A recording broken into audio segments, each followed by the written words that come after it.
Allez, c'est parti encore ce matin avec une nouvelle rencontre. Madame, Messieurs, bonjour à tous, bonjour à vous et bienvenue sur Equinox Télévision. Bienvenue avec 10-12, le Zénith, le talk show qui chaque jour vous donne l'occasion de mieux comprendre le Cameroun. Et comment le dire à travers l'actualité aujourd'hui? On nous le fait savoir que le 8 juin prochain, les parlementaires se retrouveront encore pour discuter des questions urgentes de la nation et au débat, si vous voulez, au menu justement de cette rencontre à l'Assemblée nationale le 8 juin prochain, les coupures d'électricité et les questions foncières au menu de la session de juin 2021.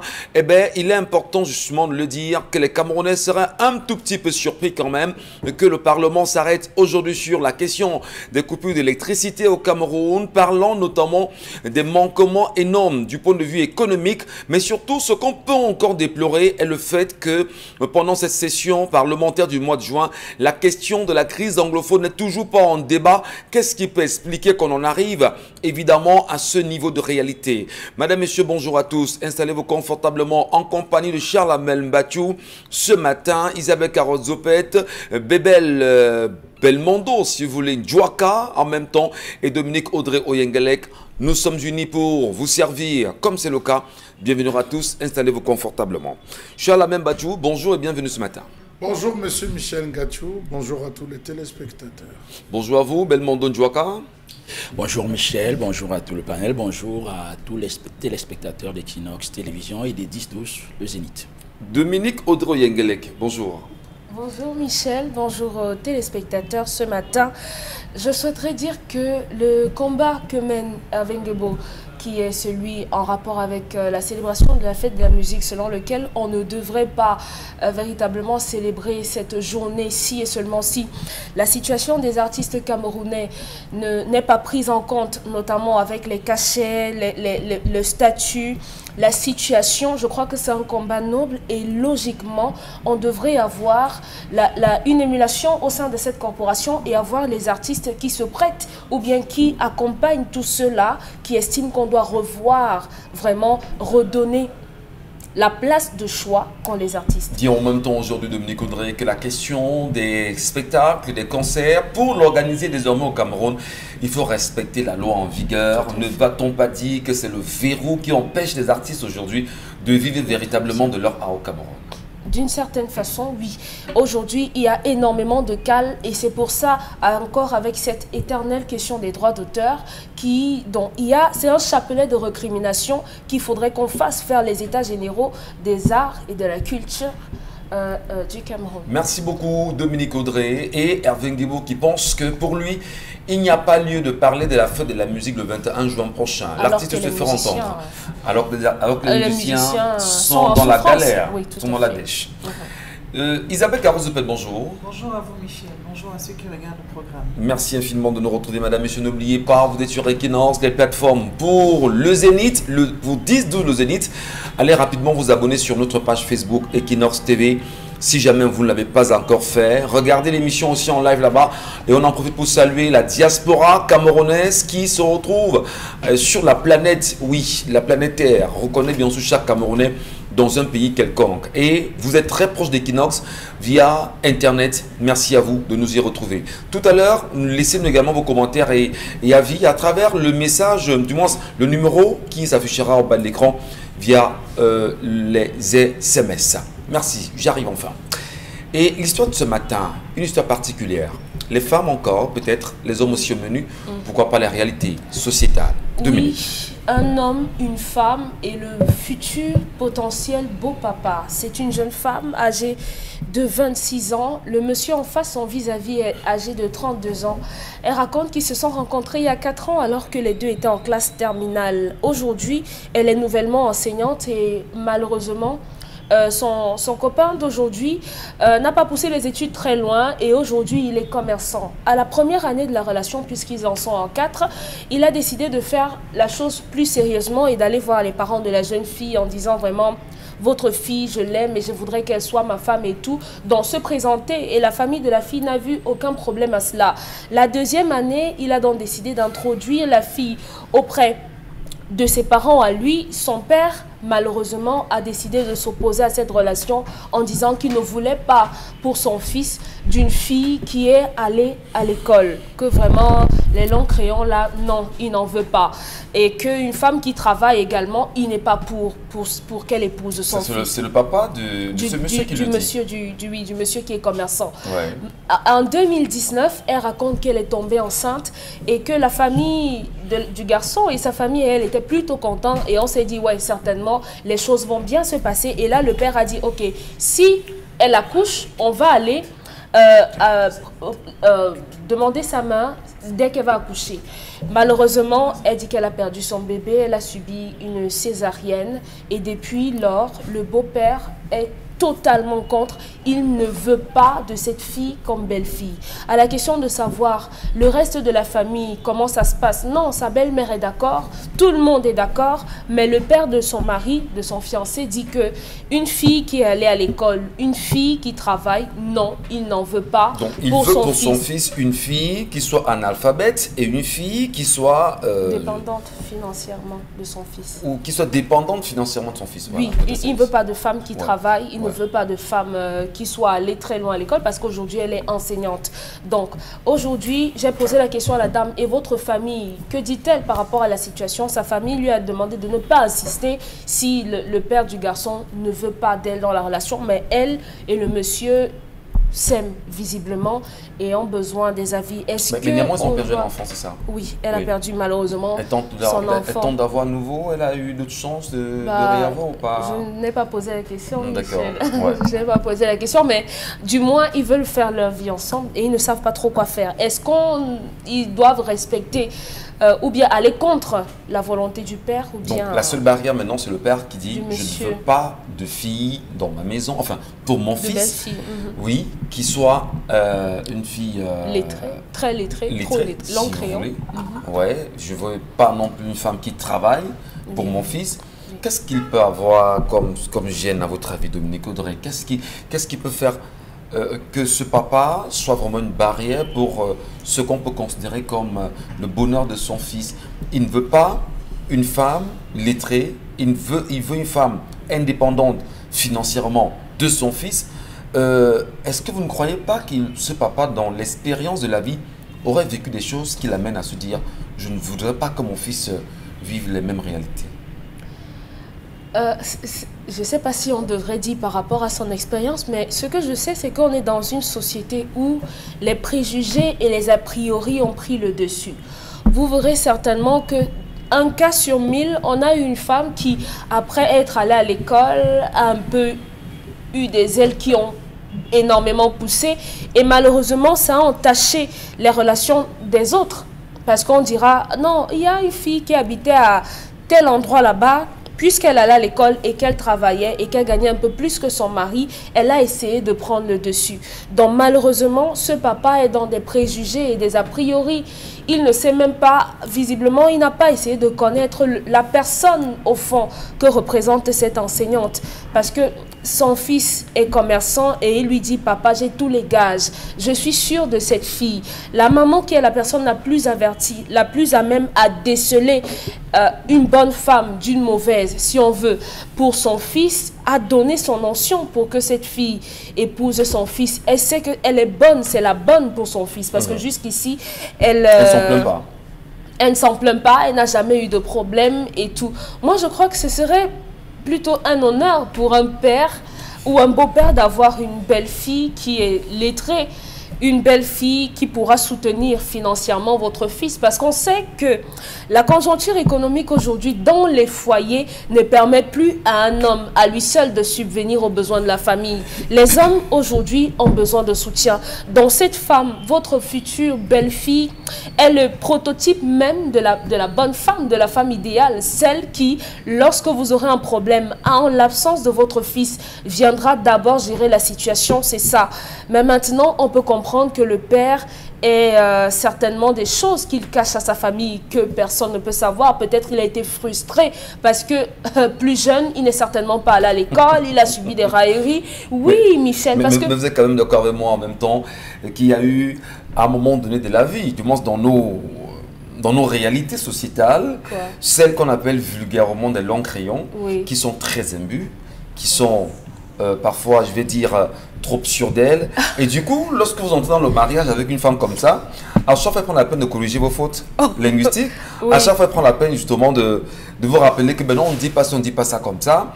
Et pourtant, c'est aussi bien Voilà. d'avoir, on va dire, la critique constructive en face de vous. Oui. Mais il y en a qui supportent très mal. Et plus, si elle a beaucoup d'argent que vous, ce n'est pas une garantie forcément que vous serez justement le mal de la maison. Michel, je sais pas Pourquoi comment vous je riez? sais pas comment je Vous vais êtes au monde d'accord avec moi qu'il y a des cas pareils qui existent? Non, ce que je veux dire, c'est que je souris parce que malheureusement, les hommes viennent déjà frustrés dans les relations. Ouais. Vous allez rencontrer une femme qui a déjà bâti une maison. Vous allez rencontrer une femme qui a son entreprise et vous aurez du mal à l'aborder simplement parce que vous vous dites dans votre tête, vous ne pouvez pas penser pour vous et penser pour les autres à la place. Il est bon de vous faire votre propre avis en côtoyant d'abord les gens.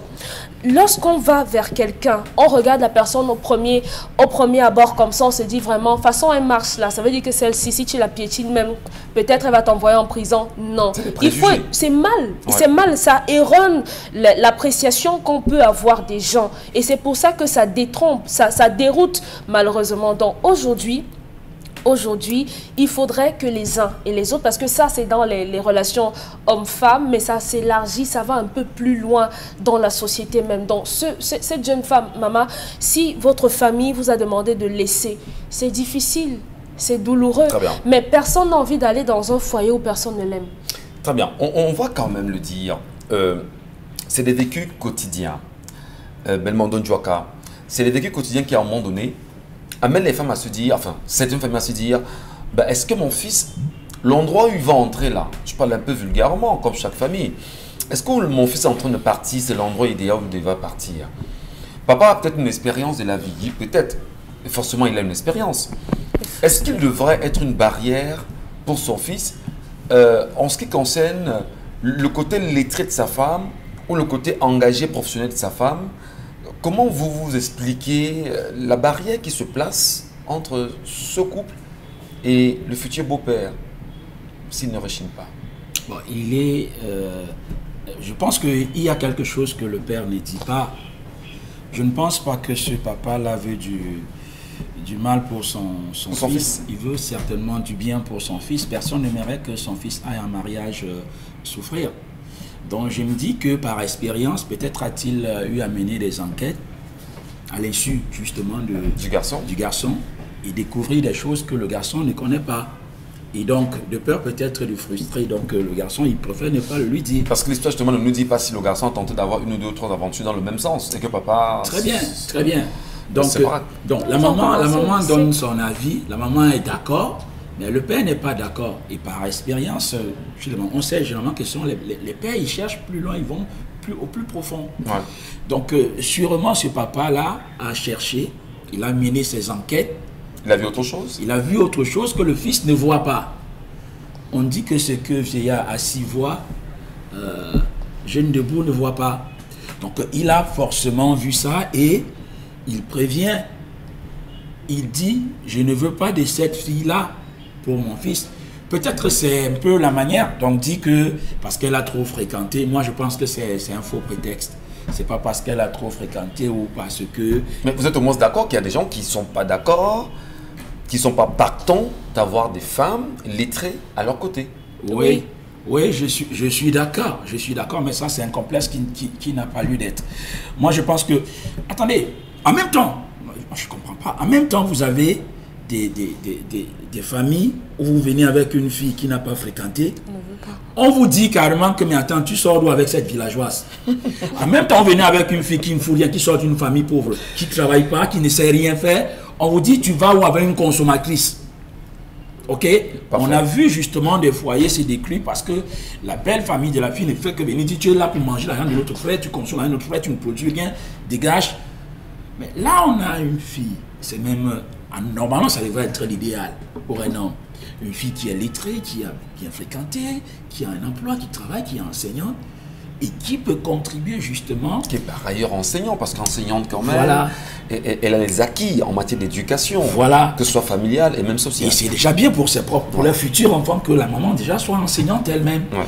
Mais là, en ce moment, on comprend, on peut bien se poser la question, mais pourquoi le beau-père ne veut pas de cette femme-là? Ça veut dire, comme je l'ai dit, anguille sous roche. Donc, Sauf s'il a des vues sur mais elle. si le papa, parce qu'il ne s'arrête pas seulement sur une femme lettrée, il insiste en disant, je ne veux pas des filles même qui travailleraient pour mon fils. ouais. Est-ce que vous ne croyez pas qu'il y a quelque chose fondamentalement, parce que ce papa n'essaye pas de ressortir? Peut-être par expérience. Moi, je me dis, peut-être il a eu à vivre ça, peut-être pas lui-même, peut-être un de ses amis, l'enfant d'un de ses amis a eu à prendre pour femme une femme qui avait trop fréquenté et qui travaillait, et puis il a vu comment ça s'est passé là-bas. Il ne voudrait donc pas que ça se reproduise chez lui. Et donc, je me dis qu'il est, il est prudent, mais je me dis aussi quand même qu'il devrait... quand même, monsieur Laga, il va un peu trop fort quand même. Allez, Isabelle Carrosse de Prêtre, je veux quand même comprendre. Je fais comme ça un schéma simple. Une femme qui s'est bâtie sa petite vie sans un homme, qui a conçu sa petite maison, et un homme qui accepterait bien sûr de venir y vivre bonnement, étant donné que la fille elle a tout fait. Alors, elle a son argent, comme on dit souvent. Même si elle n'a pas encore de mariage, elle a son argent, elle a ses petits moyens, comme on dit très souvent au quartier.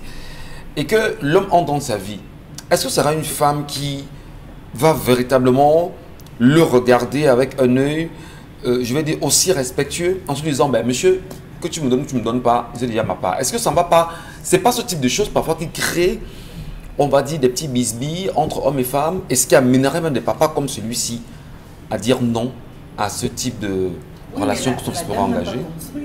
Oui, oui, non, je prends des exemples, j'ai fait un schéma, j'ai fait une peinture. Voilà, Vous ne croyez pas qu'à un moment donné, c'est peut-être ce type de choses qui amènent les papas à se dire, mon fils, je ne veux pas que tu ailles là-bas. non, je pense pas. Je pense pas parce qu'il faut que ces papas comprennent que le monde évolue et il faut évoluer justement avec le temps. Ouais. On n'est plus à cette époque où les femmes n'avaient pas la possibilité d'aller à l'école, où c'était les hommes qui étaient prioritaires concernant les études et tout, qui justement étaient privilégiés pour avoir un boulot, la femme qui devait rester à la cuisine, qui devait seulement effectuer des travaux champêtres et tout ce qui va avec. Je crois qu'aujourd'hui, le mariage, c'est beaucoup plus la complémentarité. Et lorsqu'on parle de complémentarité, ça ne s'arrête pas seulement au niveau du sexe, de faire des enfants et tout ce qui va avec, d'assouvir ses envies. Je crois que c'est même bien plus, ça va au-delà. Ça veut dire que je rentabilise, mais également tu apportes quelque chose à la maison. C'est ces différentes forces-là qu'on essaye tant bien que mal de pouvoir unir. Alors moi, je vois mal ça comme un handicap. Bien au contraire, je crois que c'est une échelle sur laquelle le couple peut s'appuyer pour se propulser aussi loin que possible. Donc, que ce papa le dise ainsi, peut-être qu'il a eu des frustrations, peut-être qu'il a vécu des ménages de la sorte qui n'ont pas prospéré, mais moi je pense pas que le fait qu'une femme travaille ou alors qu'il y a autre chose fasse en sorte que vraiment il n'y aura pas équilibre dans ce couple-là. Ouais. Parce que même si elle allait à l'école, le mari en question, il sait lire, il sait écrire. Je crois que c'est le b.a.-ba, c'est le minimum. Il sait lire, il sait écrire. Est-ce qu'il sait prendre soin de vous? Oui. Est-ce qu'il vraiment il prend soin des enfants, de la maison et tout ce qui va avec? Oui. Est-ce que c'est un homme qui est présent? Est-ce qu'il n'y a pas un peu de vérité quand même dans l'inquiétude de ce papa? Il n'y a pas de vérité. Il y a peut-être certes un peu de vérité pour des personnes qui sont frustrées. Oui, mais frustré parce que justement, il y aurait eu des personnes qui ont Frustrées été parce à que l'origine de cette frustration quand même. Vraiment, votre discours aura un peu plus d'épaisseur. Ça, on ne peut pas le nier. Votre discours sera un peu plus raffiné que le sien. Mais maintenant, c'est pas quand même moi qui suis à l'origine du fait que tu ne sois pas là à l'école. Ouais. C'est de ta faute à toi ou encore de ta famille. Donc si je t'ai accepté tel quel, alors j'assume sur tous les plans. Mais ne va pas me ramener pour que je commence à dire je l'ai dit que et tous les trucs comme ça. Oui, mais quand Ibenda dit je l'ai dit que, à côté de vos amis, vous vous comporterez comment? Non, ce sont les choses qu'on commence très tôt à la maison à pouvoir coacher, Ouais. à pouvoir arranger, à pouvoir dire chérie, écoute. Parce que quand vous dites que c'est pour le meilleur et pour le pire, quand il va dire je l'ai dit Oui, que, c'est est-ce que pour vous ça prendrez qu'à la peine de maison, l'accepter? je me transforme. C'est-à-dire que j'aborde la casquette de maîtresse quand je suis avec monsieur pour lui enseigner quelques valeurs ou encore quelques notions Tu lui fais des dictées. qu'il ne connaît pas. Des copies. Donc, pour lui dire, quand tu ne sais pas vraiment maîtriser un certain nombre de choses et que tu es en public, Fais l'effort. Tais-toi. Tais-toi. Non, ne te tais pas, mais Non, parle le tais-toi. moins possible. Mais ce gars, il a le niveau terminal. Ils se sont connus en terminal. Ben, il a Alors, celui-ci. Au ça, départ, le il a problème au ailleurs. moins un probatoire. Le problème Il est a un ailleurs. probatoire. Donc, c'est pas... Le problème est donc ailleurs. Pour le gars, on comprend. Pour le cas de ce matin, on comprend. Mais dans la généralité, parce que ce que Chalamais, enfin, avant qu'il ne prenne la parole, c'est qu'il te soude dans l'oreille, c'est oui, tu lui feras des dictées à la maison. Tu vas lui dire, ben non, reprenons la grammaire. Qu'est-ce qu'on fait? Parce que là, quand vous dites j'ai accepté, oui, qu'il soit instruit ou pas, est-ce qu'à un moment donné, vous qui avez un doctorat, je dis bien vous qui avez un doctorat, vous accepterez d'aller avec un mec qui n'a rien, même le CPE il n'en a pas, et que vous prendrez justement tout ce temps-là à le rééduquer? Michel Ngachou, dans un couple, il y a des valeurs que la personne doit dégager. C'est ça qui captive la femme. C'est ce qu'il faut rechercher. Pardon? C'est ce qu'il faut rechercher, les valeurs. Oui, ce sont ces valeurs qu'il dégage là qu'on recherche, du moins pour moi. Dans le fait qu'il est ci ou ça, ce sont des choses qui arrivent après. C'est-à-dire que c'est dans la suite, dans les conversations et tout, qu'on commence à dire ok, d'accord, j'ai arrêté l'école en 3e, et lui de dire j'ai arrêté l'école au CM2. Il y en a qui n'ont que le CEP. Mais le discours qu'il tient, Michel, vraiment a tellement de hauteur. Donc vous ne pouvez pas commencer à ramener l'homme à ça au niveau d'études ou encore au diplôme. Ouais. Parce qu'il y en a qui se forment dans le tas. Et il y en a aujourd'hui avec les téléphones, avec Google et tout ce qui va avec, ont la possibilité de pouvoir s'informer, de pouvoir s'instruire, de pouvoir subir des formations. Mais maintenant, il ne faut pas que parce que le drame ou alors la crainte du papa, c'est que demain, cette femme utilise ça pour pouvoir lancer des pics au mari. Oui, c'est justement Parce que c'est ce qui arrive. Et on connaît très bien les femmes. Parce qu'il est fâché que vous ne voulez pas donner l'argent pour une perruque ou pour une crêpe.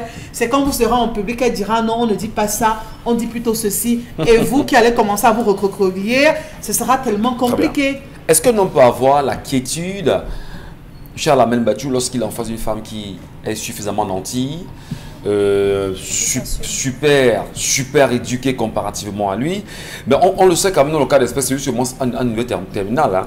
Mais vous comprenez la gêne du papa comment? La barrière qu'il fait comment? Dites-nous un peu, Charles Amel Bachou. Chez les Bantous, M. Michel Ngachou, un homme doit dépasser sa femme en tout. Ouais. En tout. Il n'y a pas de déséquilibre. Zéro.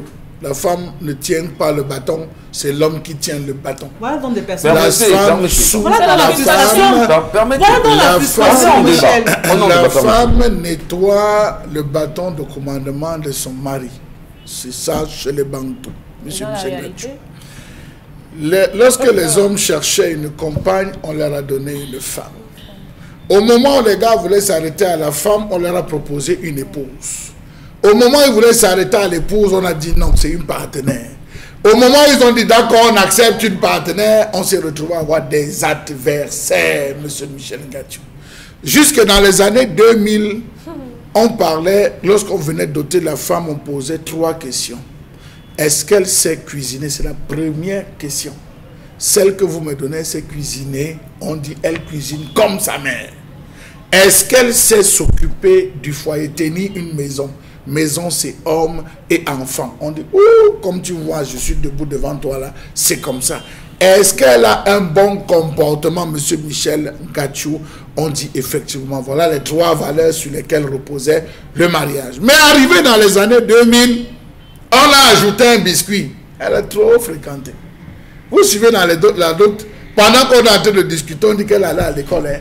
Tu crois qu'on va te donner une fille comme ça, qui a une licence, qui a un master, vraiment elle a le master. Il y a, sur la dot, on ajoute le quota du master. Parce que c'est un fait. C'est un fait. Si elle est brune. Non, si elle est brune encore, c'est un autre problème. Les têtes de cochon vont s'ajouter là-dessus. Donc, vous voyez que on s'est retrouvé, des familles se sont retrouvées elles-mêmes à dévaluer la qualité du mariage en ajoutant ce facteur. Elle est trop allée à l'école. Ouais. Elle a trop étudié. D'ailleurs, est-ce qu'on va demander à un homme qui veut prendre une femme d'amener les diplômes? Du tout. Alors, vous voyez que ce facteur vient détruire littéralement, monsieur Michel Ngachou, la question du mariage. Alors, une femme chez les Bantous qui a ce potentiel, qui a c'est-à-dire que le père connaissant son fils, parce qu'il faut le dire, le père connaît son fils, il se rend compte que cette femme sera un handicap pour son fils, il se rend compte que cette femme va présenter des blocages. Et je pense que... Et comment ça s'y opposer? Il commence à l'immédiat s'y opposer en disant non, ma fille ne peut pas aller dans ce mariage parce que les moutons vont ensemble mais ils n'ont pas le même prix. Donc vous convenez avec Bebel Ndjouaka que c'est un prétexte pour le papa, c'est ça? Non, c'est pas un prétexte. Si vous le dites ainsi, c'est... Non, c'est pas un prétexte. C'est la famille qui donne la femme. Et on se rend compte que, vous savez, dans un mariage où il y a un analphabète et une intellectuelle, l'analphabète n'aura jamais raison. L'analphabète n'aura jamais... Parce que vous avez une femme qui va vous sortir le français, qui va parler, qui va essayer... Non, je vous assure que Isabelle Carole l'a dit. À un moment donné, elle va vous lâcher que tu es même allé jusqu'à quel niveau. C'est de ma faute si ton sac était tombé dans l'eau. C'est de ma faute si tu as jeté ton sac dans l'eau. C'est de quand vous retrouvez parfois, il y a un moment où la femme va exagérer parce qu'elle connaît. Et n'oubliez pas qu'une femme qui est allée à l'école, trop à l'école, qui a un bon boulot, à un moment donné, elle dit dans tous les cas, je ne te supplie pas. Si tu veux partir, tu pars, je vais m'occuper de mes affaires. Je suis surpris que Dominique Audrey ne tient plus ce type de langage sur ce plateau parce qu'elle disait les femmes, je vous encourage, travaillez. Mais on a une femme qui, sans attendre un homme, s'est accomplie. Très bien. Elle a conçu une maison, elle s'est équipée, elle s'est accomplie. Que viendra faire l'homme si ce n'est pas lui qui a conçu la maison? Merci. Il deviendra un consommateur. Merci beaucoup. Et on le traitera demain de gigolo, parce que je vois bien le sourire d'Isabelle Carole. C'est un gigolo. Tu as venu, je veux que j'ai conçu ma maison. Non, monsieur, ne lancez pas les pics sur la j'ai conçu ma maison, non, tu es venu occuper. D'ailleurs, il y a quoi? D'accord. Et puis tu veux jouir de ma retraite. Je voudrais, on va reprendre en une minute chacun, rapidement, pour qu'on puisse sortir ce sujet. Je reviens avec vous, Dominique Audrey. Vous voulez bien rebondir, peut-être? Oui, je voudrais dire ici, lorsqu'il dit que la femme va se retrouver à dire à son mari et à son conjoint dans le futur que non, mais moi j'ai tel niveau et autres, c'est toujours ici sur ce plateau qu'on nous a fait savoir que lorsqu'on est dans une sorte de clash avec son époux, ce n'est pas généralement doux, ce n'est pas, et en même temps, c'est votre réalité. Vous ne pouvez pas insulter quelqu'un avec son handicap. Ce n'est pas un handicap. Vous ne pouvez pas insulter quelqu'un. C'est un handicap. Non, vu sur l'angle de Dominique, Carole, Isabelle Carole, c'est un handicap. Non, ne pas être allé à l'école n'est pas un handicap. Si. Aujourd'hui, la technologie... Dans votre monde aujourd'hui, c'est un handicap. Je vous en prie, monsieur. La technologie aujourd'hui permet d'aller à l'école, peu importe là où on se trouve, peu importe l'âge qu'on a. Donc, si vous êtes un homme et que vous vous sentez frustré parce qu'en face de vous, il y a des femmes qui ont réussi ou bien qui vous dépassent, essayez de soigner, essayez de vous soigner. C'est un problème. Quand on a 40 ans, on fait quoi? Aujourd'hui, il y a l'école en ligne. Il y a l'école en ligne. La frustration, c'est un problème psychologique parce qu'on finit même par être dément. Quelqu'un ne peut pas être allé à l'école parce qu'elle a eu l'accompagnement nécessaire et vous venez être frustré. Moi, je suis tombée amoureuse de vous. Pourquoi? Parce que lorsque je regarde dans vos yeux, je me sens exister. Non, je vous êtes facilement manipulable. Maintenant, êtes facilement manipulable. Employez la bonne expression. Puisque je vais me retrouver de temps en temps avec mes amis et mes collègues, je voudrais que mon mari me rende fière et que lorsque tu tiens un discours ou bien quand tu vas parler d'une marche avortée, peut-être du MRC, que tu donnes tous les détails et en bon français, ce n'est pas parce que je te déteste, c'est parce que je veux ton bien. Merci beaucoup. Alors, Belmondo Ndjouaka, sur la question justement quand même de l'emploi, avoir une femme qui travaille, c'est aussi une aubaine aussi, non? Dis merci à Dieu d'avoir une femme quand même. C'est pour cela que je dis depuis qui se bat à faire quelque chose en fait. On a oublié ce volet-là. On a oublié, depuis on parle que de l'école, de niveau scolaire et autres. On a oublié ce volet. Le papa, il a deux préoccupations. La fille, elle a trop fréquenté. En plus, il ne veut pas d'une fille qui travaille. Le père macho. Bon, là maintenant, qu'est-ce qu'on dit? On a un monsieur quand même qui est qui a quand même fait la classe de terminale, donc de ce côté, on ne peut pas quand même dire qu'il est tellement, il est vraiment illettré quand même. Mais maintenant, côté professionnel, la femme travaille, le papa ne veut pas d'une femme qui travaille. Il veut une femme qui va rester à la maison. S'occuper des enfants. Une vraie femme bantou, comme le dit Chalamé, s'occuper de la famille. Mais vous conviendriez avec moi que ce sera extrêmement difficile à nos jours, en 2021 au 21e siècle. Il le disait. Quand vous venez, on vous rappelle que cette fille a fréquenté, on a beaucoup investi sur son éducation. Et on n'a pas investi sur elle pour qu'elle vienne chez toi souffrir, regarder les enfants, préparer à manger, autre. Elle doit se battre parce que, dit-on souvent, le mariage peut finir. Voilà. le mariage peut finir. Vous voyez donc Dominique Audrey, ce voilà qu'elle envoie, ce voilà qui traduit tout son œuvre, ce voilà qui traduit tout le fond de sa pensée. Vous souhaitez Belmondo Djouaka. C'est pour cela que généralement les familles veulent bien que quand on envoie les filles à l'école, c'est pour quand même qu'elle ait un emploi, parce que elle n'est pas d'ailleurs sûre, on n'est pas sûr qu'elle trouvera du bonheur dans son mariage, et donc elle pourra peut-être. La question de l'emploi justement, elle est évidente, elle est pertinente. Il faut des femmes qui s'assument financièrement quand même dans un couple, Isabelle Carrozopé. Et c'est une grâce. Ces hommes-là doivent choyer leurs femmes. C'est-à-dire qu'ils doivent choyer ces femmes doublement, triplement même. C'est une grâce, c'est un atout. Et en plus d'avoir une femme qui est allée à l'école, elle travaille. En plus de travailler, vous savez, vous l'homme, que vous avez déjà un répétiteur pour vos enfants. Qui doit ménager, ça aussi, il faut le dire. Qui doit ménager, dans ce cas, la moralité de la femme à respecter son mari et à ne pas à chaque fois lui brandir à la fois ses diplômes et son salaire qui serait très élevé. Mais pourquoi on n'arrive pas à ce stade? Fais donc l'effort de ne pas me mettre au rouge. Ça veut dire quoi? Enfin, fais donc l'effort de ne pas me mettre en colère, de ne pas commencer à me dire... Donc, je vous mets en colère, vous sortez quand même ça, me banque ça sur la figure. Oui, parce que quand il y a les situations qui arrivent, on a quand même besoin de sortir le joker, alors d'égaliser le score. Ah, c'est le joker que vous gardez. Vous donnez dans le tranche à la main, parce qu'à chaque fois que ça va être pire, vous allez ressortir ça. Donc, non. Je me mets dans la peau de cette femme et j'essaye de comprendre ce qui peut les motiver à arriver à ce stade. Parce qu'une personne qu'on aime, on est entière. Mais maintenant, il ne faut pas que ces hommes se sentent frustrés. Moi, je dis c'est une grâce d'avoir une femme qui est allée à l'école et qui travaille. Donc, il faut bien ménager ça. À côté maintenant, ce que vous devez faire, parce que ça fait partie également de cette... Ça aiguise l'appétit chez la femme. De savoir qu'elle a un homme en face. Il n'est pas allé à l'école, certes, mais vraiment, il n'a rien d'une personne qui n'est pas allée à l'école. Parce qu'au quotidien, il fait tous les efforts pour avoir vraiment un vocabulaire très élevé. Est-ce que c'est forcément le langage qui garantit le bonheur dans un couple, Charles? Ce n'est pas le langage, ça participe à quoi? Michel Ngacho, je vous assure qu'il n'y a rien de plus désagréable que d'avoir une femme qui raisonne son mari tout le temps sous le fallacieux prétexte qu'elle allait à l'école. Chérie, vraiment, je suis désolé de te le dire, tu n'as pas fait ses cours à l'école.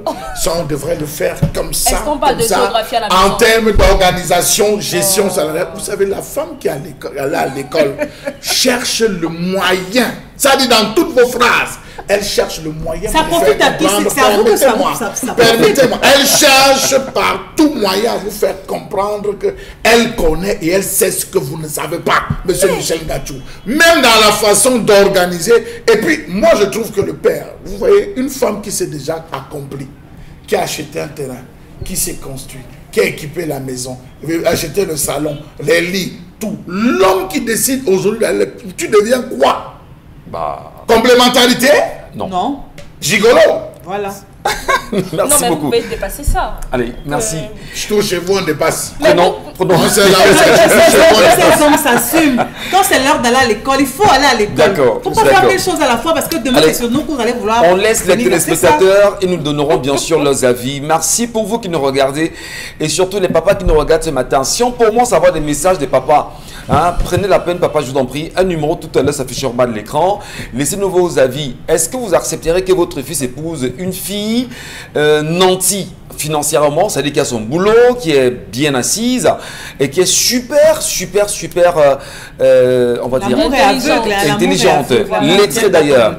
Eh bien, les filles, laissez-nous vos commentaires. Que les filles également laissent leurs commentaires justement ce matin. Quel type d'homme elles souhaiteraient bien avoir, qu'il ait des diplômes ou pas. Dominique, ne laisse pas vous la question, c'est aux téléspectateurs. Et tout de suite, la colère. Ah ben là...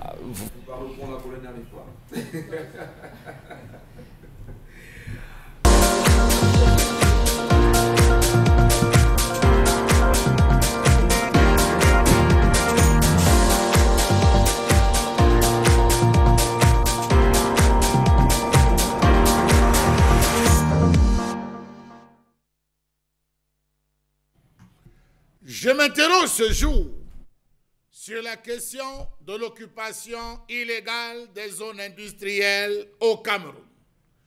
Occupation illégale des zones industrielles dans ce pays. Qui occupe les zones industrielles dans ce pays? quelle est la matérialisation faite pour signifier aux populations que cette zone, que ces zones sont des zones industrielles, qui a la charge de protéger, d'assurer la sécurisation de ces zones industrielles.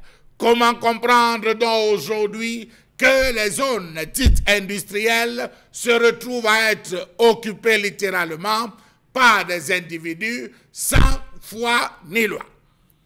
La recrudescence des litiges fonciers en zone urbaine ou rurale semble montrer que la gestion qui est l'œuvre de l'État en vertu de l'article 1 de l'ordonnance 74/1 est lacunaire.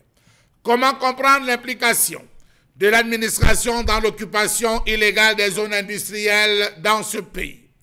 Il n'existe à proprement parler plus de place dans les zones industrielles de Bassa et Bonabéry. En Vannes, de ce côté de Yaoundé, on est en train de crier, indexant de fait l'administration, parce que oui, il faut le dire, c'est les préfets, c'est les sous-préfets qui se cachent derrière, on va dire, cette occupation illégale. Les 340 entreprises industrielles de la ville de Douala sont majoritairement localisées dans 2 territoires industriels en périphérie de Douala. Les zones industrielles de Bassa Douala, dans l'arrondissement de Douala 3 et de Bonabéry à Douala 4, abritent 160 entreprises industrielles sur un total de 47% de l'ensemble des 340 firmes que compte, on va le dire comme ça, le Cameroun. La zone industrielle de Bassa contient 25% de la production industrielle de la ville de Douala avec ses 89 unités industrielles, tandis que la zone industrielle de Bonabéry dispose de 21% des unités industrielles. Ces entreprises sont actives dans le secteur de la transformation métallique, la menuiserie, la peinture, l'imprimerie, l'eau et les énergies, avec tout ce que cela contourne comme effet polluant, comme effet nocif sur la population. Comment donc comprendre que désormais, les populations des habitations jouxtent ces zones industrielles où on malaxe, on pétrit, on utilise des produits hautement chimiques?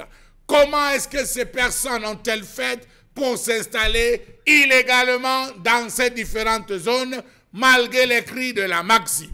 Comment comprendre que les autorités administratives, habilitées par la loi à libérer les terrains illégalement occupés, n'ont pas toujours apporté à la Maxi le concours attendu?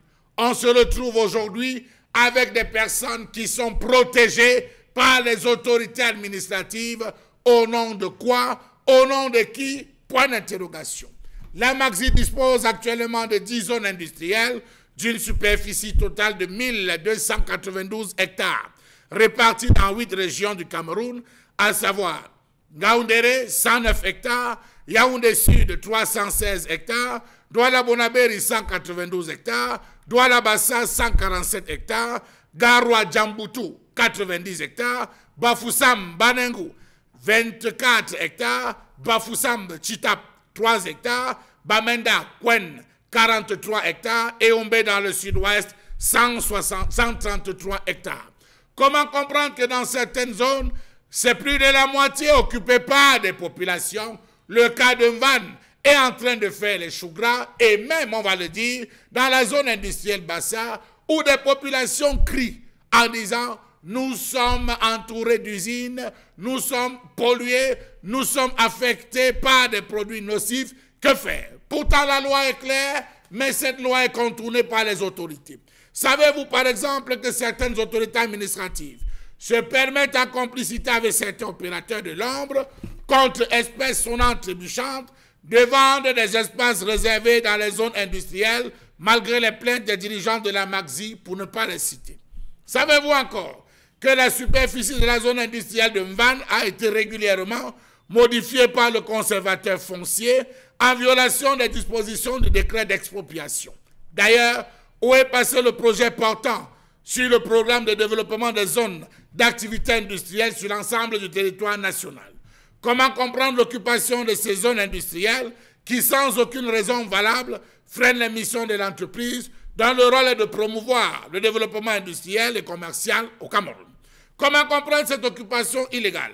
Alors que les demandes de terrain par les entreprises soient très fortes, la plupart des prospects, investisseurs potentiels venant de l'étranger qui sollicitent des parcelles de terrain au fin de s'installer restent insatisfaits du fait de l'offre qui se situe en deçà des prescriptions et des exigences minimales. La situation se complique davantage avec les occupations illégales des terrains de la Magzi.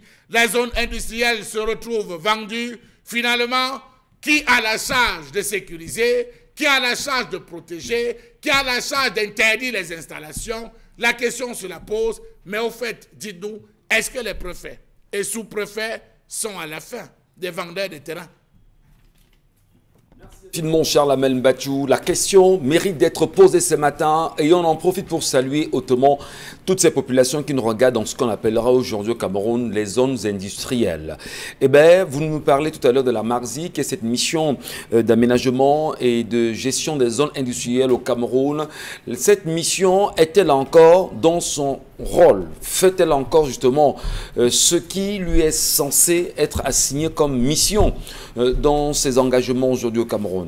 Ils sont très nombreux, si vous voulez, sont très nombreuses, les populations qui vivent aujourd'hui dans des zones industrielles et qui très souvent sont au fronton avec les réalités, si vous voulez, les décharges de ces entreprises industrielles très souvent. Et on peut encore aujourd'hui parler de pollution et des maladies qui peuvent en découler aujourd'hui.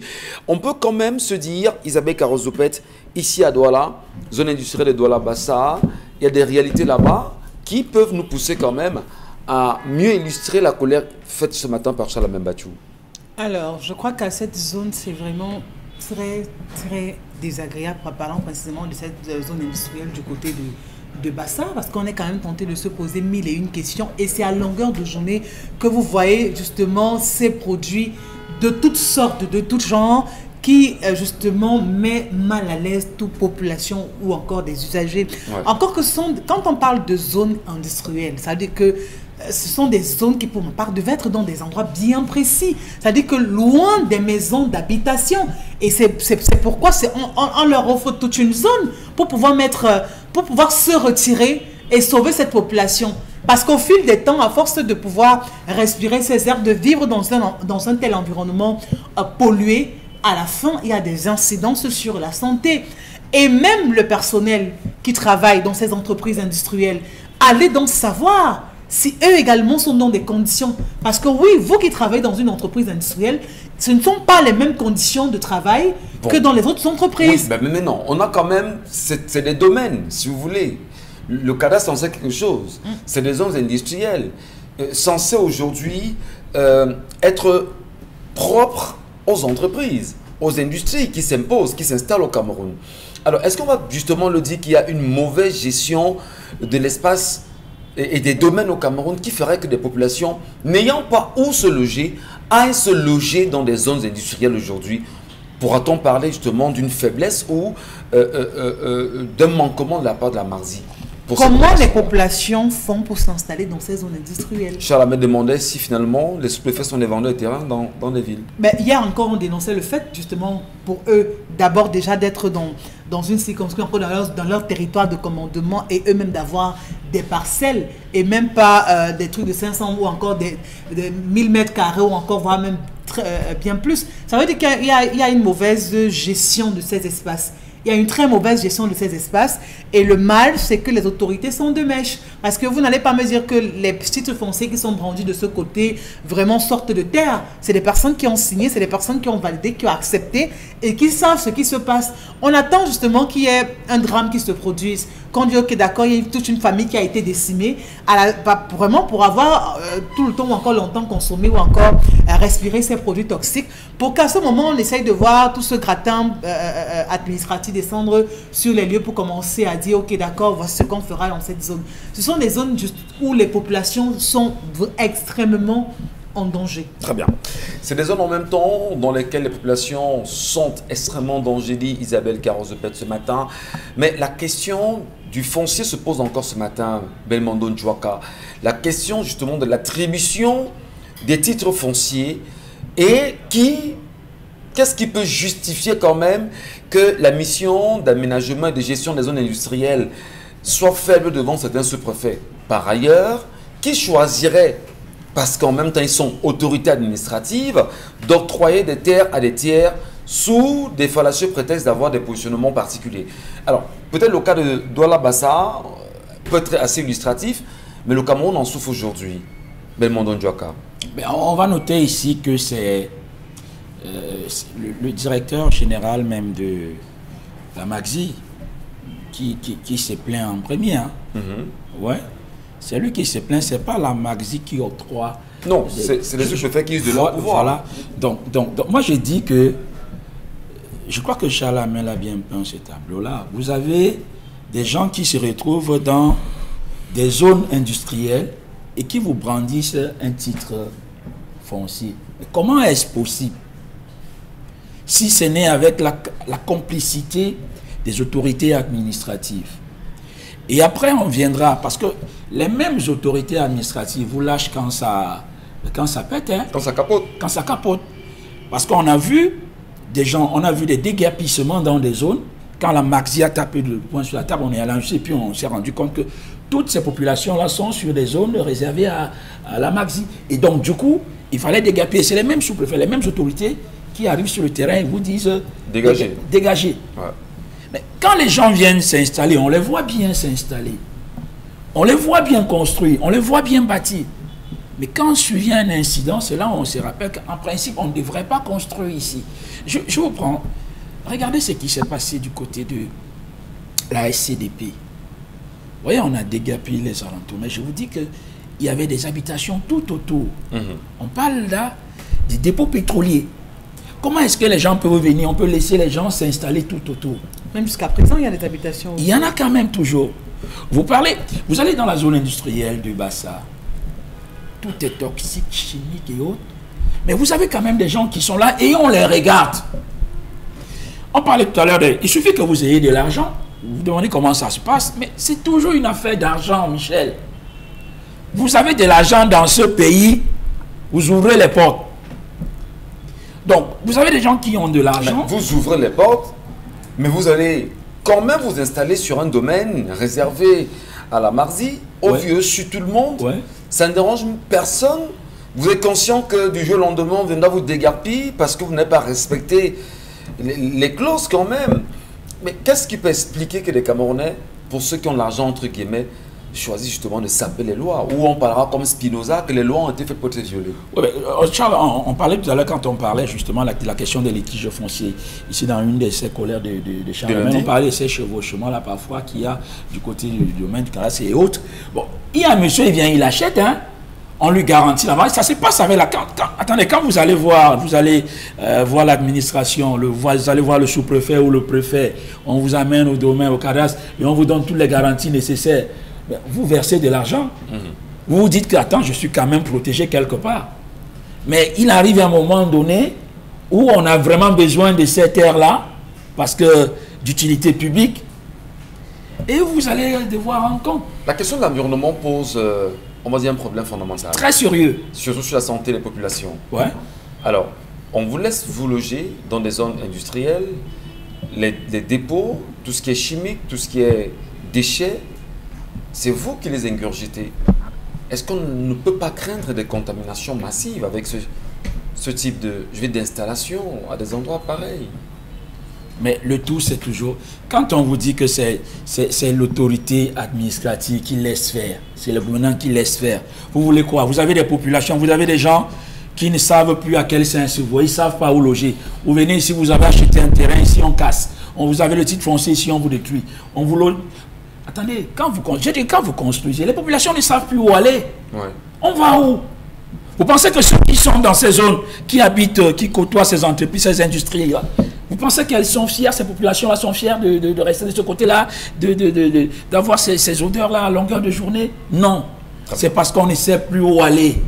Donc je pense qu'on est un peu dans une situation de sauve qui peut. Chacun se débrouille. Ok. Si vous avez les côtes, ok.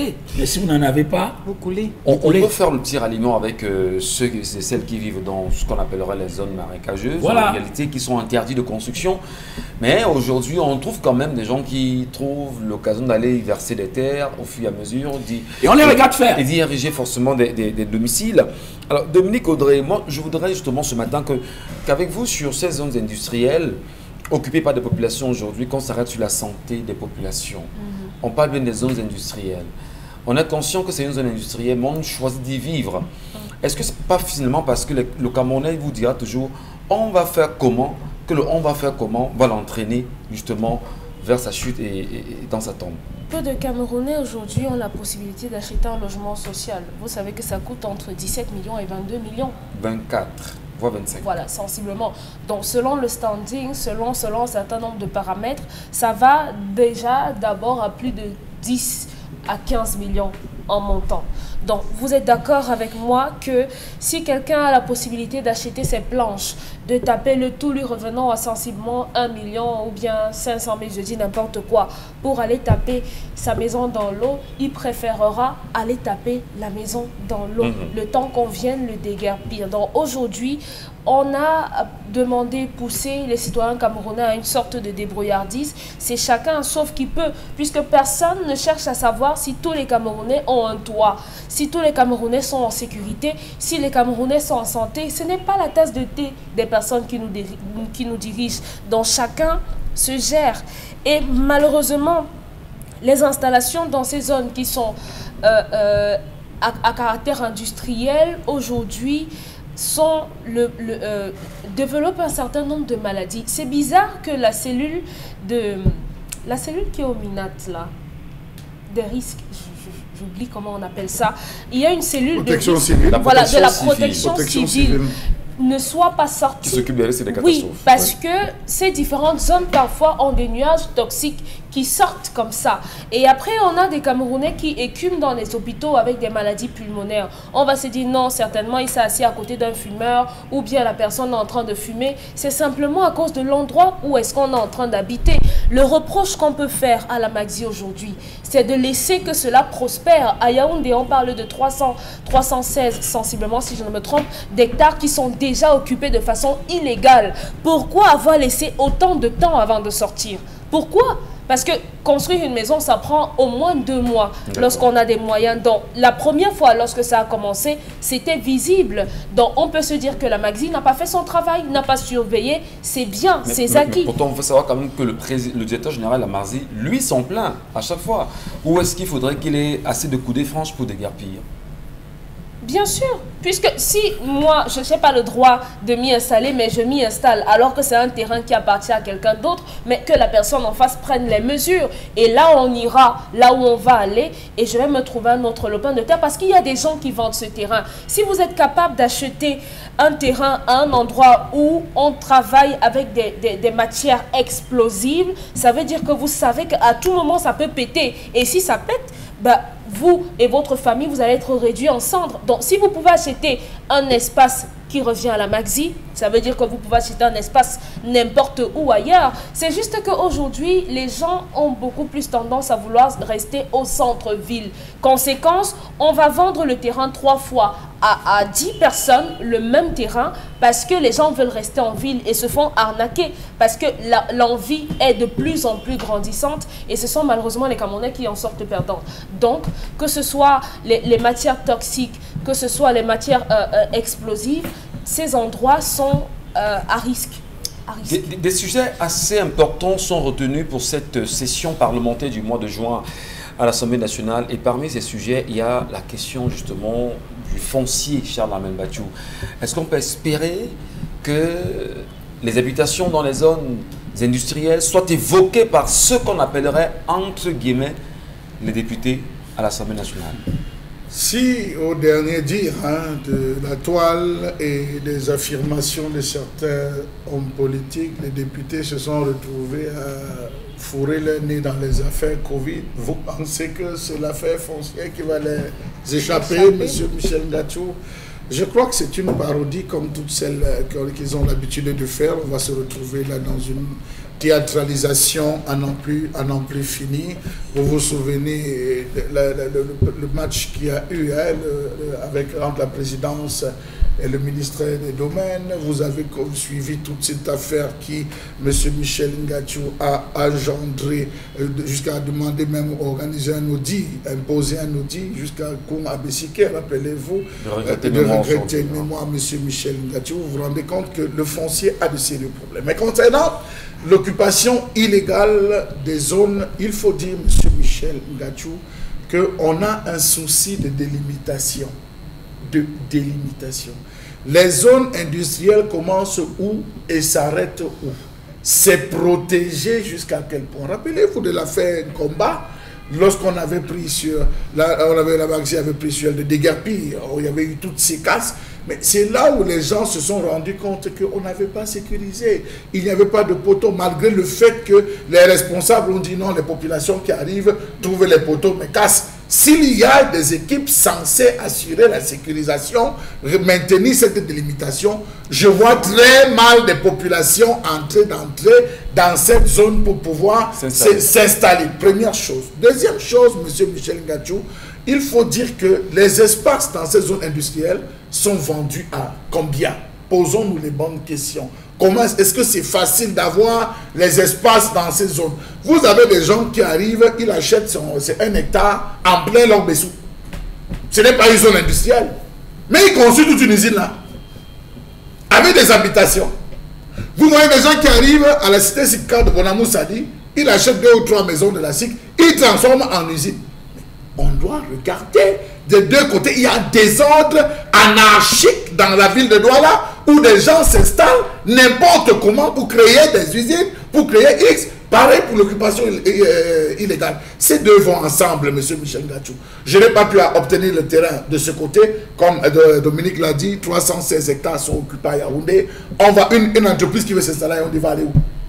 S'il y a sur 300 hectares, 316 hectares, c'est déjà occupé avec en complicité les chefs d'État. Vous avez les chefs les chefs de quartier, les chefs de quartier d'abord. Puisque quand ces gars arrivent, on commence par les quartiers. Le chef de quartier, c'est le chef de quartier qui est la pièce centrale du peuple parce qu'il maîtrise tous les coins et recoins de ces différents espaces. C'est eux qui servent comme de cartes dans ces... Peut-être aussi les chefs de village aussi, cher Alain Bachou. On en reparle, madame, messieurs. Merci de rester les nôtres. Dans la deuxième séquence, effectivement, nous allons lire vos nombreux messages, mais surtout, nous allons boucler avec ce regard porté sur les zones industrielles au Cameroun.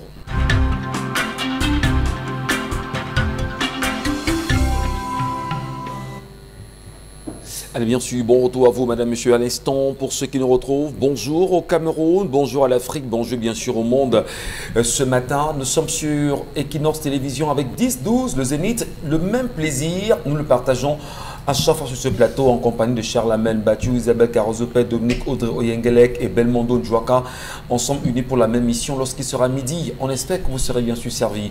Nous portons en même temps le 2 ce matin, peut-être dire porter le 2, c'est avoir un regard sur aujourd'hui le Sérail, du moins un membre du Sérail qui s'en est allé ce mercredi 2 juin 2021. Il s'agit bien sûr de Jacqueline Koum Abisseke, ancien ministre des Domaines, du Cadastre et des Affaires foncières, qui a cassé sa pipe cette mi-journée bien sûr de ce mercredi, emportée par la maladie. Madame Koum Abisseke, ex-ministre des Domaines et des Affaires foncières, a rendu l'âme ce mercredi 2 juin des suites de maladie à l'hôpital de la CNPS à Yaoundé, et nous souhaitons bien sûr à toutes ces familles, du moins à tous ceux qui l'ont connu, nos vives condoléances.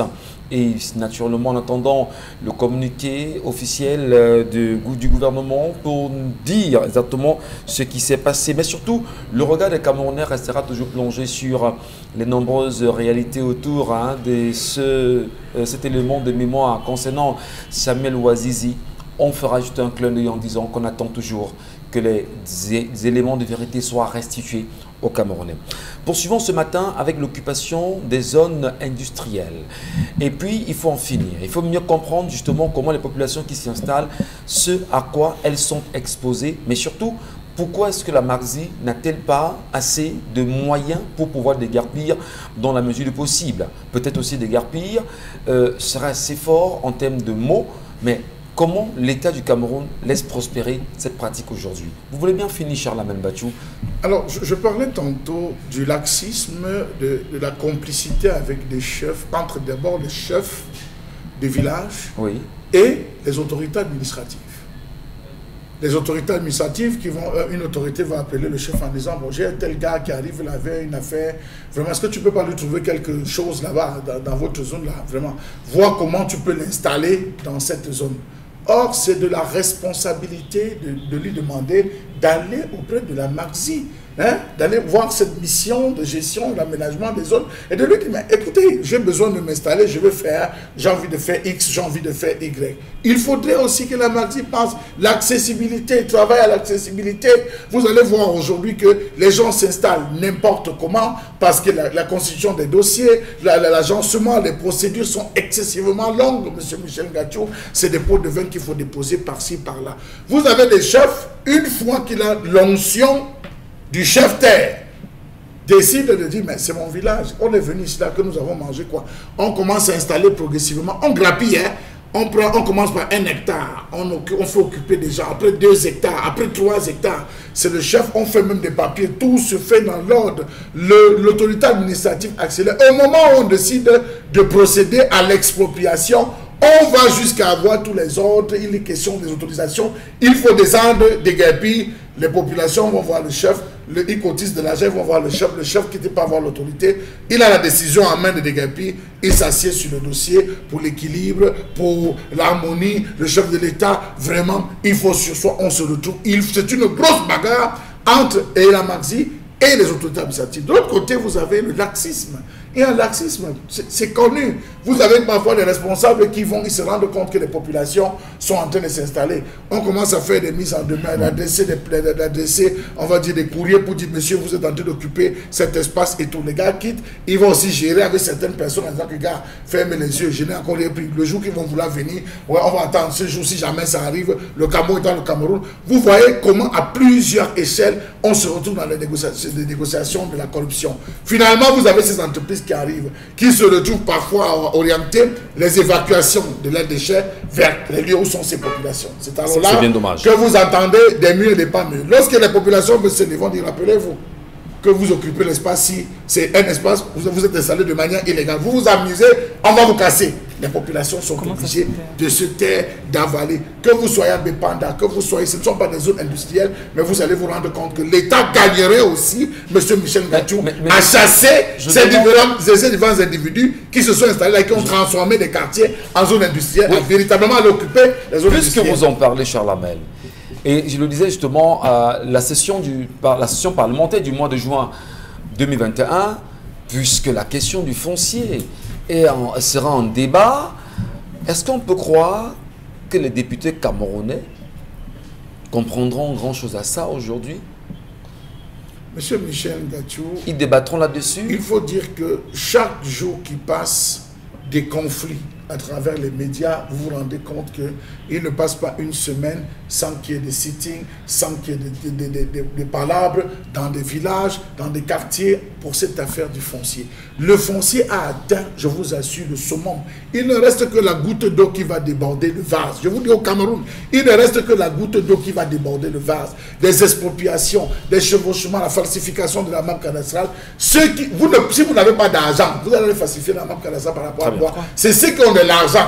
Et ça les concerne, eux, les barons de ces régimes, ceux qui véritablement pèsent, ils se retrouvent à avoir ce type d'affaires. Quand on sait qu'il y a une personne qui arrive, on organise un chevauchement dans un quartier. Il gère le chevauchement dans un quartier. Le gars arrive, on lui vend l'espace à des milliards, monsieur Michel Gathiou. On descend, on vous rase et l'affaire est terminée. Nous ne traitons pas de ce sujet, mais dire aujourd'hui qu'il est temps que la MACSI se lève et qu'elle organise véritablement la sécurisation, la délimitation pour qu'il n'y ait plus d'occupation illégale dans ces différentes zones. Et que les chefs s'en tiennent aux accords tenus avec les autorités administratives. Merci infiniment, Charlamagne Bathiou. Madame, Messieurs, nous poursuivons l'émission et nous tentons très vite de prendre vos nombreuses réactions à la suite des sujets évoqués depuis ce matin.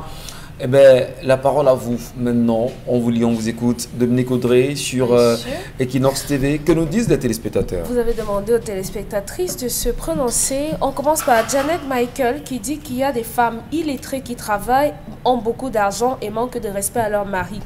Donc ce n'est pas une affaire de diplôme, mais de manque d'éducation. On peut avoir des diplômes, être bien éduqué et être respectueux. Donc simplement, cette femme est victime de préjugés qu'on fait sur des femmes autonomes. C'est dommage, mais qu'elle ne force pas pour se faire accepter. Lynn Marshall, si mon mari est illettré, je l'encourage et même l'accompagne à prendre des cours du soir. Le week-end, je l'aide à faire ses devoirs, tout simplement. Hermine Linda, puisque le manque de diplôme ou bien la non-scolarisation n'est pas un handicap. Le véritable handicap, je le dis tous les jours, est mental. Si dans votre tête, vous n'avez pas vos jambes, franchement, vous ne l'avez pas. C'est mental. Hermine Linda, dont les femmes illettrées n'ont pas droit au bonheur, au mariage, le père leur aurait dû donner une autre raison, car celle-là ne tient pas. Il est en train de dire qu'il est contre la scolarisation des femmes. Raïssa Kenyo, je suis désolée, je ne peux pas épouser un homme moins intellectuel que moi, peu importe sa fortune, ou bien au moins le minimum du bac pour avoir chaque fois des idées divergentes. Tatiana Clara, en vrai, les hommes illettrés sont bien trop frustrés et rendent la vie difficile à leurs épouses, vu qu'ils ramènent toujours tout à leur manque académique et à la fin, à part l'argent qu'ils peuvent mettre à disposition, ils rendent leurs épouses tristes. Voilà. Réaction SMS. La dernière, ok. Isabelle, bon, la dernière, oui. Oui, Bibiane Mangel, à grand jamais, je ne vais me permettre à ma fille qui a son BTS d'épouser un analphabète. Ils ne pourront jamais conjuguer le même verbe. Il ne sera pas un bonhomme. C'est une femme qui le dit. Hein. Une mère. Une mère qui le dit. Certainement aussi, elle a vécu des expériences qui font que... Il y en a qui nous disent que le cœur a ses raisons que la raison ignore. Est-ce que la mère a pensé à ça? Pourquoi le papa là ne comprend pas ça? Justement, est-ce que les parents qui pensent pareillement ont compris ça? Certainement, la maman s'appuie également sur des expériences. Vous verrez, comme un téléspectateur l'a dit plus haut, avoir une discussion avec quelqu'un qui n'est pas allé trop loin à l'école ou bien qui pense que c'est lorsqu'on est allé trop loin à l'école qu'on est intelligent, qui à chaque fois va vous dire vraiment votre gros français là, vraiment, tu commences à me parler, moi je ne suis pas allé à l'école, et moi je ne suis pas allé à l'école. Pourtant, faut pas être frustré. Faut pas être frustré. D'accord. Aujourd'hui, on peut aller à l'école sur Internet. Isabelle, par SMS, oui, Charles Membachou. J'avais déjà assisté à une femme qui, parce qu'elle a des problèmes avec son mari, dit que la loi me protège. Est-ce que tu sais que l'article numéro tant, elle commence à vous décrier dans la maison un problème qui ne nécessite pas tant de l'écubation intellectuelle. Nul n'est censé ignorer la loi.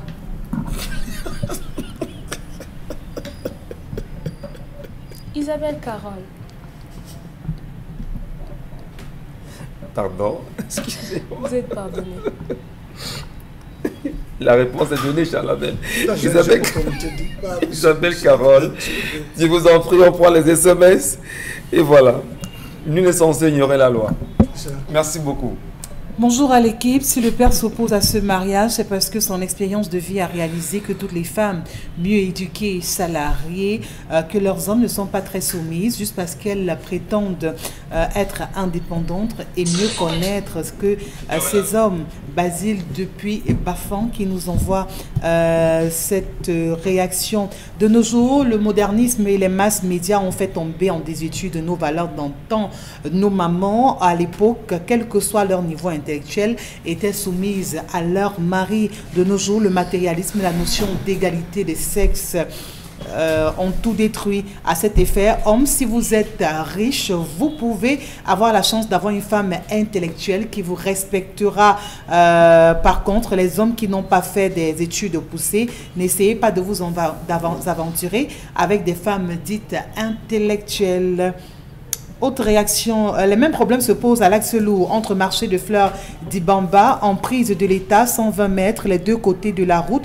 Le préfet et le chef service départemental des domaines exigent à chaque propriétaire d'une parcelle de terrain 1500 francs mètres carrés pour la descente sur le terrain et 200 000 francs pour le dossier technique. Tout cela sans aucun reçu. Après avoir tout payé, on te dit que tu dois payer la redevance domaniale par an. Voilà. Alors, c'est où ça? À la Dibamba? Oui. Marché des fleurs. Marché des fleurs d'Ibamba. Dibamba. Vous nous relisez ce message, je vous en prie, c'est important. Il a dit les mêmes problèmes se posent à l'axe lourd entre Marché des Fleurs et Dibamba, en prise de l'État, 120 mètres les deux côtés de la route. Le préfet et le chef de service départemental des domaines exigent à chaque propriétaire d'une parcelle de terrain 1500 francs par mètre carré pour la descente sur le terrain et 200 000 francs pour le dossier technique. Tout cela sans aucun reçu. Après avoir payé tout ça, on te dit combien tu dois payer la redevance domaniale par an. Dis que c'est devenu une vache à lait quand même, hein, Belmondo Njouaka. Une grosse pour l'autorité administrative quand même. Parce que lorsqu'on écoute ces téléspectateurs expliquer ce qu'il vit au niveau de la Dibamba, marché des fleurs, du marché des fleurs à Dibamba, c'est 120 mètres des deux côtés. Hein. 120 mètres des deux côtés. Voilà. On se rend compte que c'est une vache à lait, Belmondo. Oui, ben c'est une vache à lait, mais quand surviendront les problèmes, le préfet ne sera plus là pour défendre. Pour défendre sa population. Puisqu'il n'y a rien, on dit bien qu'il n'y a rien. Aucune facture, rien. Donc c'est une vache à lait, donc c'est l'escroquerie pure et simple. Ça ressemble un tout petit peu à l'affaire qui s'est produite, souvenez-vous, ces derniers temps à Batié, on en parlait encore hier, de ces populations, du chef qui demande au sous-préfet de restituer ce qu'il a pris aux élites pour dire qu'on va construire la sous-préfecture de Batié. Alors, vraiment dire que lorsqu'on est installé ou on est installé, finalement, chacun ne sait que de se remplir les poches. Isabelle, poursuivons avec les messages, je vous en prie. Autre réaction SMS. Bonjour à vous sur le plateau. J'ai été chef de groupe d'un déguerpissement à Mabanda, Komba et Bassa à la Maxi. Ce que j'ai vu est invraisemblable. La Maxi n'y est pour rien. Il faut une volonté politique.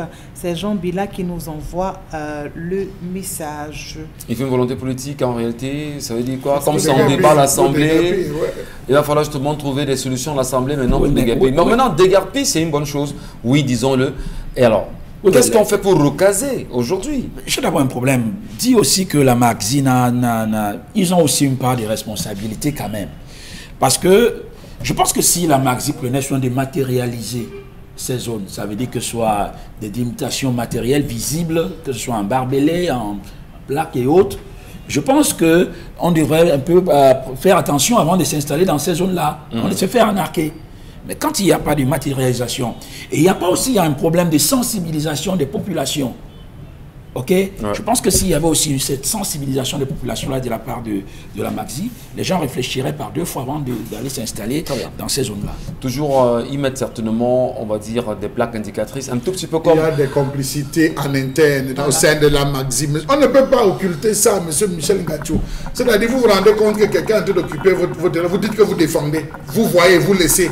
Après une autre maison, une troisième, une quatrième, une cinquième, sur 316 hectares, les gens s'occupent. Vous vous contentez de vous plaindre. Non, mais vous imaginez 316 hectares, M. Michel Ngachou? C'est énorme.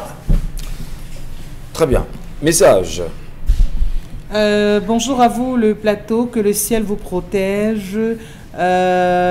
Michel, il faut toujours commencer le bonjour avec les dames. Ça a toujours été mesdames et messieurs.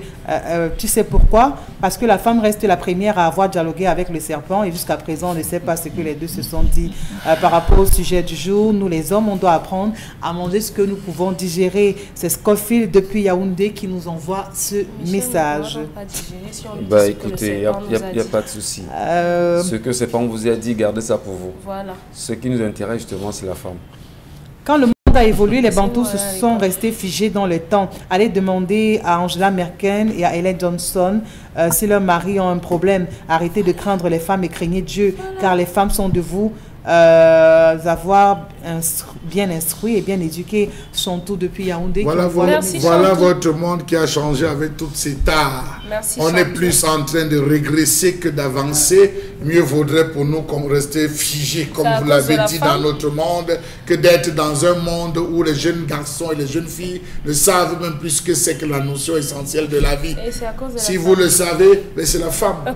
C'est à cause de la femme. Et je le dis, et je pèse mes mots, c'est la femme qui est responsable de la décharge de ce monde. C'est elle qui oui, c'est la femme. Avec des chefs je le dis, c'est la femme qui s'est retrouvée à mener. Vous avez commencé avec le mouvement féministe. Ça vous a amené où? Vous défendez quoi? Vous recherchez quoi? Elle ne fait que suivre. Aujourd'hui, les femmes qui disent que la femme droit de l'égalité, c'est vous qui soulevez les robes le 8 mars. Vous défendez quoi? Vous discutez de quoi? On défend nos valeurs. Voilà. Alors, il y a quand même Corneille, l'artiste Corneille, bien connu de tous, qui chante que le bon Dieu est une femme, Charles Amel Batiou. Le bon Dieu est une femme. C'est dans son monde là où il était. Il a résolu le problème au Rwanda, c'est dans le monde là-bas, ce qu'il a résolu. D'accord, on prend les messages. Bonjour à vous sur le plateau. Je pense que ce garçon doit se rassurer d'abord que la femme qu'il souhaite mettre à la maison lui témoigne son respect d'homme, c'est-à-dire qu'il a le dernier mot dans la maison, le respect envers sa famille, se rassurer également que ses affaires vont bon train. Quand elle s'y mêle, alors les beaux-parents trouveront le moyen de comprendre et accepter aussi, mais qu'il se prépare aussi à encaisser les sautes d'humeur des femmes. Oui, ça arrive, c'est normal. Marius, depuis Bana, qui envoie... La mère du garçon est d'accord. Je dois préparer mes cours pédagogiques. Je ne peux pas entrer à la cuisine, débrouillez-vous. Enfin, moi, je suis désolé, ce week-end, j'ai des cours de rattrapage. Tes habits, là, ça peut attendre, tu appelles le pressing. Voilà ce qu'on appelle femme intellectuelle, M. Michel Gadio, qui n'a véritablement pas le temps. On les voit dans les quartiers, les hommes qui se plaignent, M. Michel Gadio, que vraiment, je ne sais pas ce qui m'avait envoyé ramasser cette femme. Elle n'a pas le temps, elle est méprisante, c'est des coups de fil. Non, la femme... Allez donc dans vos villages. Allez donc dans vos villages chercher les femmes comme ça. On ne demande, M. Michel Gadio, je le dis, on ne demande pas à la femme intellectuelle de apporter son intellectualité dans son ménage. C'est de se comporter en tant que femme soumise. Même son alphabétisme, c'est tout, monsieur Michel Gadio. Et je peux vous dire qu'aujourd'hui, vous allez vous rendre compte, observation faite que les femmes qui se disent être des grosses intellectuelles sont des célibataires endurcis et non pas d'hommes. Voilà. On en finit ou pas? Parce que là, il y a beaucoup de messages quand même, hein, Isabelle Carole. Il y a beaucoup de réactions. Moi, je pense que le mariage, c'est accepter l'autre avec ses défauts. C'est se supporter et être à mesure de se pardonner. Ce n'est pas toujours le fait que la femme travaille ou pas qui donne un sens à la chose. Moi, je dirais donc au papa du jeune homme de laisser ses enfants assumer leur choix de vie. Et si jamais il ne change pas d'avis, que la fille laisse tomber, car il ne sert à rien d'embrasser une personne qui ne veut pas de toi. Gladys depuis Yaoundé qui envoie la réaction. Est-ce qu'on peut pas dire ici, à un moment donné, que le problème que nous posons, enfin, du moins l'histoire qui a été posée ce matin, découle d'un fait simple, c'est que nous, parents, nous avons mis nos enfants au monde, on a envoyé nos enfants à l'école, elles sont bien instruites. C'est un plaisir pour un parent d'avoir quand même une fille bien instruite, Charles Amel Batiou. Alors, aller instruire l'enfant, c'est une bonne chose, mais maintenant, éduquer l'enfant du point de vue des comportements ou de l'attitude en société, dans son foyer, c'est peut-être ce qui manque aujourd'hui. Les parents peut-être ont fauté à ce niveau, ce qui ferait que, que l'on se plaigne de certaines filles qui ne savent pas qu'au-delà du diplôme, au-delà du salaire qui peut être plus élevé que celui de l'homme, il y a que vous êtes devant un homme et de façon naturelle, l'homme est au-dessus de vous, l'homme est votre supérieur. Moi, j'ai toujours pensé qu'on va à l'école pour s'instruire. Ouais. Pour moi, l'éducation se fait à la maison. À la maison, bien sûr. On va à l'école pour s'instruire, on s'éduque à la maison. Les valeurs, c'est à la maison. Les valeurs, c'est à la maison. Ouais. Quand une fille est bien éduquée à partir de la maison, l'instruction qu'elle reçoit à l'école ne vient que compléter cela. Ok? Et ça fait d'elle une femme complète, une femme qui est bien éduquée par ses parents, qui respecte toutes les valeurs et donc qui en plus est instruite, ça fera d'elle une bonne épouse. Parce que dans cette éducation-là, les parents vont lui enseigner, vont lui apprendre la soumission, ce que c'est que le mariage. Une femme bien éduquée, c'est que je vais au mariage, le chef de famille, c'est l'homme. Celui qui commande, c'est l'homme. On ne parlera pas des niveaux d'éducation dans l'éducation de la jeune fille à la maison. On ne dira pas que si ton mari a moins fréquenté que toi, tu pourras répondre quand il te parle. Non, dans cette éducation-là, on lui dit, quand l'homme parle, tu te tais. Il y a des cadres où tu peux peut-être aborder l'homme et lui dire, généralement, je dit, c'est quand on est à deux dans la chambre quelque part, quand le mari est calme, tu constates qu'il est de bonne humeur, en ce moment, tu peux lui apporter quelques propositions. Mais là, chaque fois que l'on parle, parce que tu as un niveau, qu'est-ce qu'on vient d'abord débattre dans le foyer? Je pense que le côté professionnel, ça se limite quand vous sortez votre entreprise. Quand vous sortez l'entreprise, vous arrivez chez vous, vous oubliez le côté professionnel. Absolument. Donc, vous venez quand vous allez aller au foyer, vous gérez les problèmes du foyer. Merci beaucoup. Dominique Audrey, est-ce que les parents qui nous regardent ce matin devraient également rapidement rattraper certainement ces données qui leur ont un peu manqué ou échappé en disant à la fille, bah, écoute ma fille, aujourd'hui tu as Master 1, tu as Master 2, tu as un doctorat, je ne sais pas trop quoi, mais ma fille tu vas à l'université, dans 3 ans tu auras ta licence et dans 4 ans tu auras ton Master 1, etc. Alors je voudrais que tu saches que lorsque tu rentres là, en dehors de ce que tu auras comme valeur, je vais dire en matière de connaissances, en matière de savoir à l'école, il y a que tu dois te marier demain. Et voici comment tu dois te comporter ton homme, même si ton homme a un niveau moindre que le tien. Est-ce que les parents ne peuvent pas, ceux qui nous écoutent ce matin, rattraper cette donnée de Permettez-moi de ne pas être d'accord avec votre question, encore une fois, parce que... Vous n'êtes pas d'accord? Non, vous savez déjà. Parce que la fille ne va pas épouser le poteau. Elle va épouser un être humain qui a des sensations, qui a des feelings et qui a également une éducation à recevoir. Donc le parent reste comme ça, il dit à la fille, vas-y, bats-toi là-bas. Non, on ne parle pas seulement aux parents des filles, parce que les filles vont épouser des garçons qui doivent préalablement avoir reçu une éducation.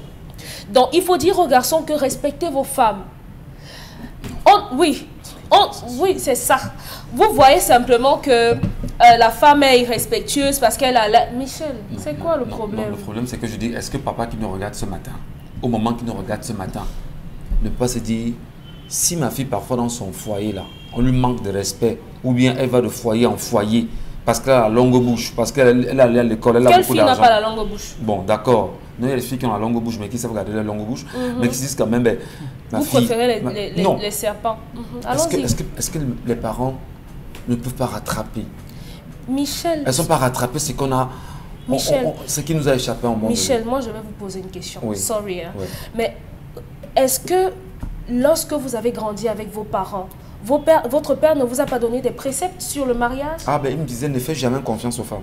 Oui, entre autres. Ça, c'est un blessé de guerre. Ça dépend de là où il a fait la guerre. Donc maintenant, votre père vous a dit comment ça se passe dans le mariage. C'est ce que je suis en train de dire. Que ce soit la fille ou le garçon, chacun doit recevoir des préceptes, des valeurs, des trucs à appliquer dans le mariage. Le mariage, c'est pas simplement pour la femme. Arrêtez de faire croire aux enfants des gens que si vous ne faites pas ci, on ne va pas vous épouser. Ou bien si vous ne faites pas ça, on ne va pas vous épouser. Ou bien on va vous épouser au rabais. Le mariage, mention pitié là. Vraiment, il faut arrêter avec. Merci. Merci beaucoup, cher Amel. On en sort rapidement. Après ces lectures de messages, le petit conseil, je veux dire, le point sur le i qu'il faut mettre pour qu'on puisse mieux se comprendre, c'est quoi? Je dirais au père, élevez vos filles comme des esclaves, elles seront des reines dans leur foyer. Élevez-les comme des reines, elles seront des esclaves dans leur foyer. Aux mamans, je vous prie d'une chose, arrêtez de dire, lorsque la fille, d'arrêter d'accepter ce type d'excuses données par vos filles. Maman, on a des devoirs. Maman, on va aller apprendre. Le maman, on va aller apprendre. Le maman, on a des devoirs. Vous éloigne de donner la bonne éducation à votre fille. Tous les week-ends, elle est à l'école, elle va bûcher, elle ne saura pas de maintenir sa cuisine. Elle n'aura pas eu le temps de recevoir ce qu'il faut. Ce n'est pas de mariage au rabais. Je ne parle pas de mariage au rabais parce que c'est le bonheur d'une maman de savoir qu'une fille partie en mariage respecte son mari, s'occupe de son foyer, tient la cuisine comme elle-même, la mère. On va la revue des réseaux sociaux. On va la revue des réseaux sociaux, Isabelle Carole Zoupet, justement. Là, tout de suite, je vous en prie. Et on sort du sujet rapidement. Merci. Non, la revue des réseaux sociaux rapidement. Je vous en prie. Non, Dominique, non, c'est bon, c'est terminé. La revue des réseaux sociaux, on gagne en temps et on poursuit l'émission, Isabelle Carole Zoupet. Allons-y, il n'y a pas de sexisme, je vous en prie. Les sons, c'est fini, je vous en prie. La revue. C'est méchant. C'est pas méchant. Allons-y. C'est dur alors. Alors, revue des réseaux sociaux, on s'arrête donc sur ce communiqué donc signé du ministre des Transports, justement, qui interpelle chacun d'entre nous, dans lequel, bien sûr, il a tenu à préciser qu'il porte à la connaissance de tous les usagers de la route que, bien évidemment, dans le cadre de la lutte contre les accidents de la circulation routière.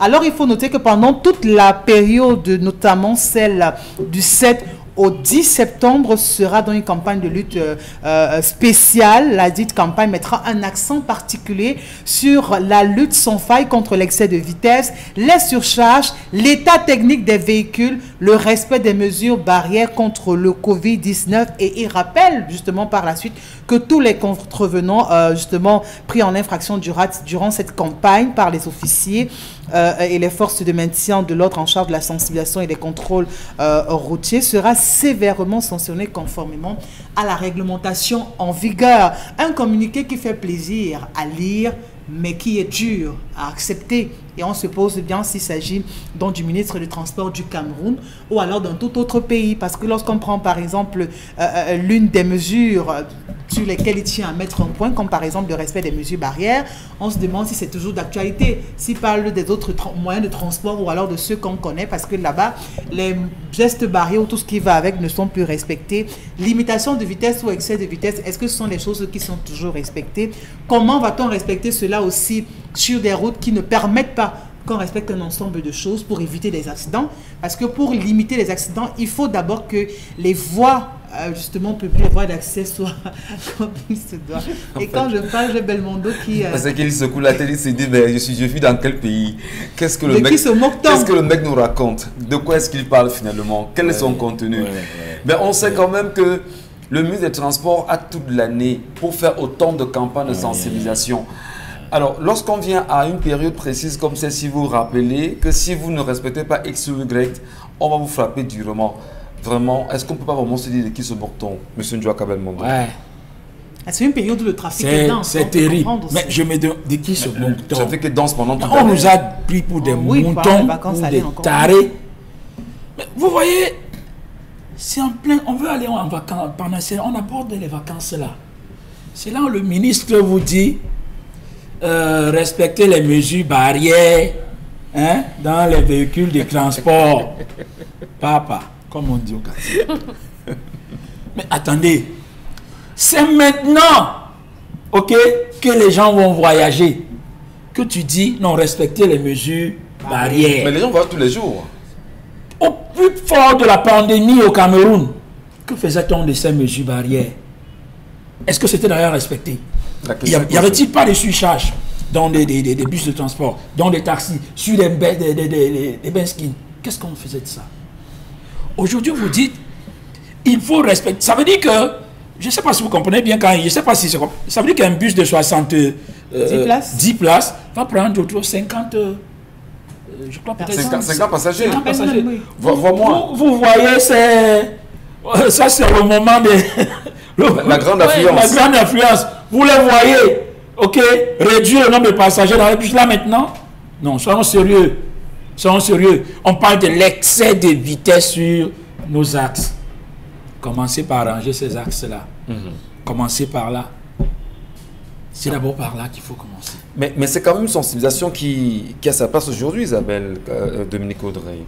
Oui, on ne peut pas totalement cracher dessus. C'est la période des vacances. Bientôt, on aura énormément de vie sur le long de nos différents axes. Donc, il faudrait impérativement qu'au-delà des communiqués, au-delà qu'on sorte des bureaux et qu'on déploie les équipes sur le terrain, si et seulement si on voudrait s'assurer du respect des mesures barrières dans ces fameux moyens de transport, il faudrait qu'il y ait des gens sur le terrain pour pouvoir vérifier. Parce que si on se contente simplement de dire respect des mesures barrières, comme on a dit au mototaxi, d'arrêter d'avoir les lasers, mais que lorsque vous êtes sur le tronçon, qu'on s'en bat Douala pendant la nuit, vous avez ces gens qui vous éblouissent carrément et que à ce niveau ce n'est pas respecté. Je ne sais pas comment on va faire respecter ça. Donc si le ministre des Transports voudrait qu'on le prenne un peu plus au sérieux, il faudrait qu'il commence par sévir s'il veut sévir. Mais maintenant, dans sa sévice, il faudrait qu'il s'assure également que ces agences de transport n'augmentent pas les prix des transports, parce que si on réduit le nombre de personnes qui vont aller dans ce nombre de bus, dans ce genre de bus, ils vont vouloir faire compenser les pertes. Et qui va gérer ces compensations? Circulaire, mesure, dira-t-on, c'est la bienvenue, M. Mbatou Chalamel. Monsieur Michel Ngachou, je m'attendais à ce qu'on applique ces mesures dans les bus de la Socature. Qu'on commence à appliquer ça dans les bus de la Socature. Moins de surcharge dans les bus. Je précise parce qu'il faut que le ministre des Transports comprenne de quoi on parle. Parce que ça le concerne au premier chef. Les propres bus de la Socature qu'on diminue parce que la surcharge est énorme dans ces bus. Premier point. Deuxième point, monsieur Michel Ngachou, les motos. Vous avez vu les sorties des cours ces jours? 5, 6, sur une moto. Les bensikineurs sont allés jusqu'à allonger leur moto. Désormais, il y a un gars qui fait ça à Bipanda, il allonge, donc ça prend 5 personnes sur une moto. C'est-à-dire au-delà de ce que le constructeur a prévu. Est-ce qu'on a réussi à régler ça? La surcharge dans le taxi, est-ce qu'on a pris la peine de le faire? Au lendemain de l'hécatombe qu'il y avait eu à la descente de la falaise de Tian, je pense qu'il y avait une réunion de crise qui avait été organisée avec le secrétaire général de CED, Galax et Toga, avec la délégation générale à la Sûreté nationale, le Mines-Transport, pour contrôler et véritablement diminuer ces différents trafics. Vous avez fait la ligne, le trafic de carburant continue et se porte très bien sur ce même axe, Monsieur Michel Ngacho, parce que ça fait vivre, entre guillemets, les barons de ce régime. Qu'on ait la décence de ne plus se cacher et de dire, on est fauché, on a besoin un peu d'argent, on va jeter les équipes, s'il vous plaît, cotisez. Parce que je vais vous dire, vous allez entendre ce qui va s'élever en termes de voix. On va interpeller des gens. C'est les 25 000, c'est les 50 000 que les gens vont payer. Défaut de ci, défaut de ça, fabrication des pièces. Vous allez entendre des murs et des pas murs. La route paye. Je vous dis, monsieur Michel Ngacho, la route paye. Et ces équipes qui vont descendre, ce n'est rien d'autre que ça. Parce que dans les propres villes, ça n'existe pas. C'est de l'argent, justement. C'est l'exploitation, c'est tout. Il n'y a rien d'autre à dire là. Merci beaucoup. Mais je crois quand même qu'à côté de ça, oui, si tu permets Michel, il faut quand même une prise de conscience collective. Ça, il ne faut pas qu'on se leurre. Parce que justement, un fait comme l'excès de vitesse, c'est propre justement aux conducteurs. Il faut réduire, la principale absolument, cause des accidents sur nos axes. Vraiment, l'excès de vitesse. Donc ça veut dire qu'au-delà de ce qu'il y a quand même une responsabilité de la part des pouvoirs publics. Vous avez les radars. Vraiment... On a des radars, certes, mais c'est ça qu'il faut, il faut un minimum de conscience. Vous avez un peloton motorisé qui sont censés se déplacer et faire les navettes. Vous les voyez sur les axes que non. Vous avez les... J'ai dit, c'est pas organisé, monsieur Michel Ngacho. On a récupéré les permis de 1000 chauffeurs. J'attendais que le ministre nous fasse un rapport sur les permis de 5000 en disant qu'il y a des permis périmés, il y a saisi des agents de voyage. Le ministre n'a rien dit. Ils n'ont rien dit. Pas du tout. Merci beaucoup. Isabelle, autre sujet. Autre sujet, justement, je vous entraîne du côté de Ngaoundéré. Vous pourrez justement faire un tour du côté de cette université à travers justement les images. Vous allez voir comment ces étudiants de ce côté-là ont tenu à exprimer leur ras-le-bol. Leur ras-le-bol qui parle de quoi? Qui parle de ce qu'ils seraient en train de revendiquer, évidemment, comme vous pouvez peut-être le voir, leurs ordinateurs PB, justement, qui étaient remis il y a fort longtemps, mais eux, de ce côté-là, sont encore sur ce sujet et réclament justement ces ordinateurs. Et pour se faire entendre, ces derniers ont décidé donc de mettre complètement des chaînes sur des salles de classe pour exprimer leur courroux et pouvoir se faire entendre, si eux également pourront, comme tous les autres sur l'étendue du territoire national qui avaient bénéficié de ces ordinateurs. Il faut préciser que ce sont ceux, bien sûr, de la faculté des arts, justement de ce côté-là, de l'université de Ngaoundéré, qui ont tenu à le faire. Alors, c'est devenu également récurrent, puisqu'on parle beaucoup de l'université de Ngaoundéré aujourd'hui. Et on se demande quelle est la gestion qui est faite dans cette université. Que des étudiants aujourd'hui soient en train de demander qu'on leur remette leur ordinateur PBH, dont on sait bien sûr que l'achat de ces ordinateurs avant les élections présidentielles de 2018 avait coûté un peu plus de 70 milliards de francs CFA.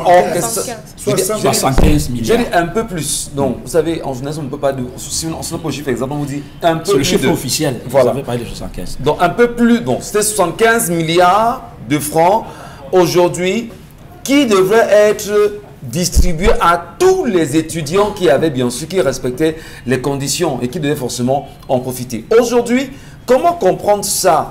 Que ce soit Ngaoundéré qui soit encore dans la tourmente. Dominique Audrey, est-ce que ce n'est pas des choses comme ça qui pousseraient parfois même des ministres à démissionner dans un pays? Parce que on se demanderait, Monsieur Jacques Famndongo, ministre de l'enseignement supérieur, qu'est-ce que vous avez fait pour que le ministre d'État, par ailleurs ministre de l'enseignement supérieur, professeur, je vous en prie, qu'aviez-vous fait pour que les élèves ou les étudiants en soient encore là aujourd'hui à revendiquer pratiquement 3 ans après ces ordinateurs PBH à l'université de Ngaoundéré? On avait dit que ça devait venir en vague, non? En vague? Oui. Et après, il y a eu le coronavirus. Donc, pour que les ordinateurs arrivent de Chine, ça va prendre un peu plus de temps. Donc, il faut être un peu plus patient dans sa grande magnanimité. On va s'assurer de ce que les ordinateurs vous parviennent. Vous pensez qu'on va vous dire quoi? Vous pensez qu'on va vous dire quoi d'autre? Il y a eu le coronavirus et les barrières et les frontières sont fermées. On ne peut pas entrer en Chine. Vous nous rappelez un document qui est en train de circuler en ce moment sur les réseaux sociaux d'une entreprise qui a été impliquée dans la livraison des médicaments, des tests et qui essaie de se justifier en parlant aujourd'hui des fermetures, de tout ça avec le Covid-19, etc. Voilà. Donc, on est quand même on est quand même avant 2018. Avant les élections 2018. Oui. On l'a acheté. Ça prend du temps, non? Ça prend du temps aux concessionnaires de mettre tout ça en place. On ne va rien dire de plausible à ces étudiants. Et en même temps, on va même vous les envoyer et on va retrouver ça en vente sur Internet puisque ça ne fonctionne même pas. Vous savez qu'il y a eu énormément de récriminations des étudiants qui ont reçu ces ordinateurs-là puisqu'ils n'étaient même pas tout à fait fonctionnels. Très bien.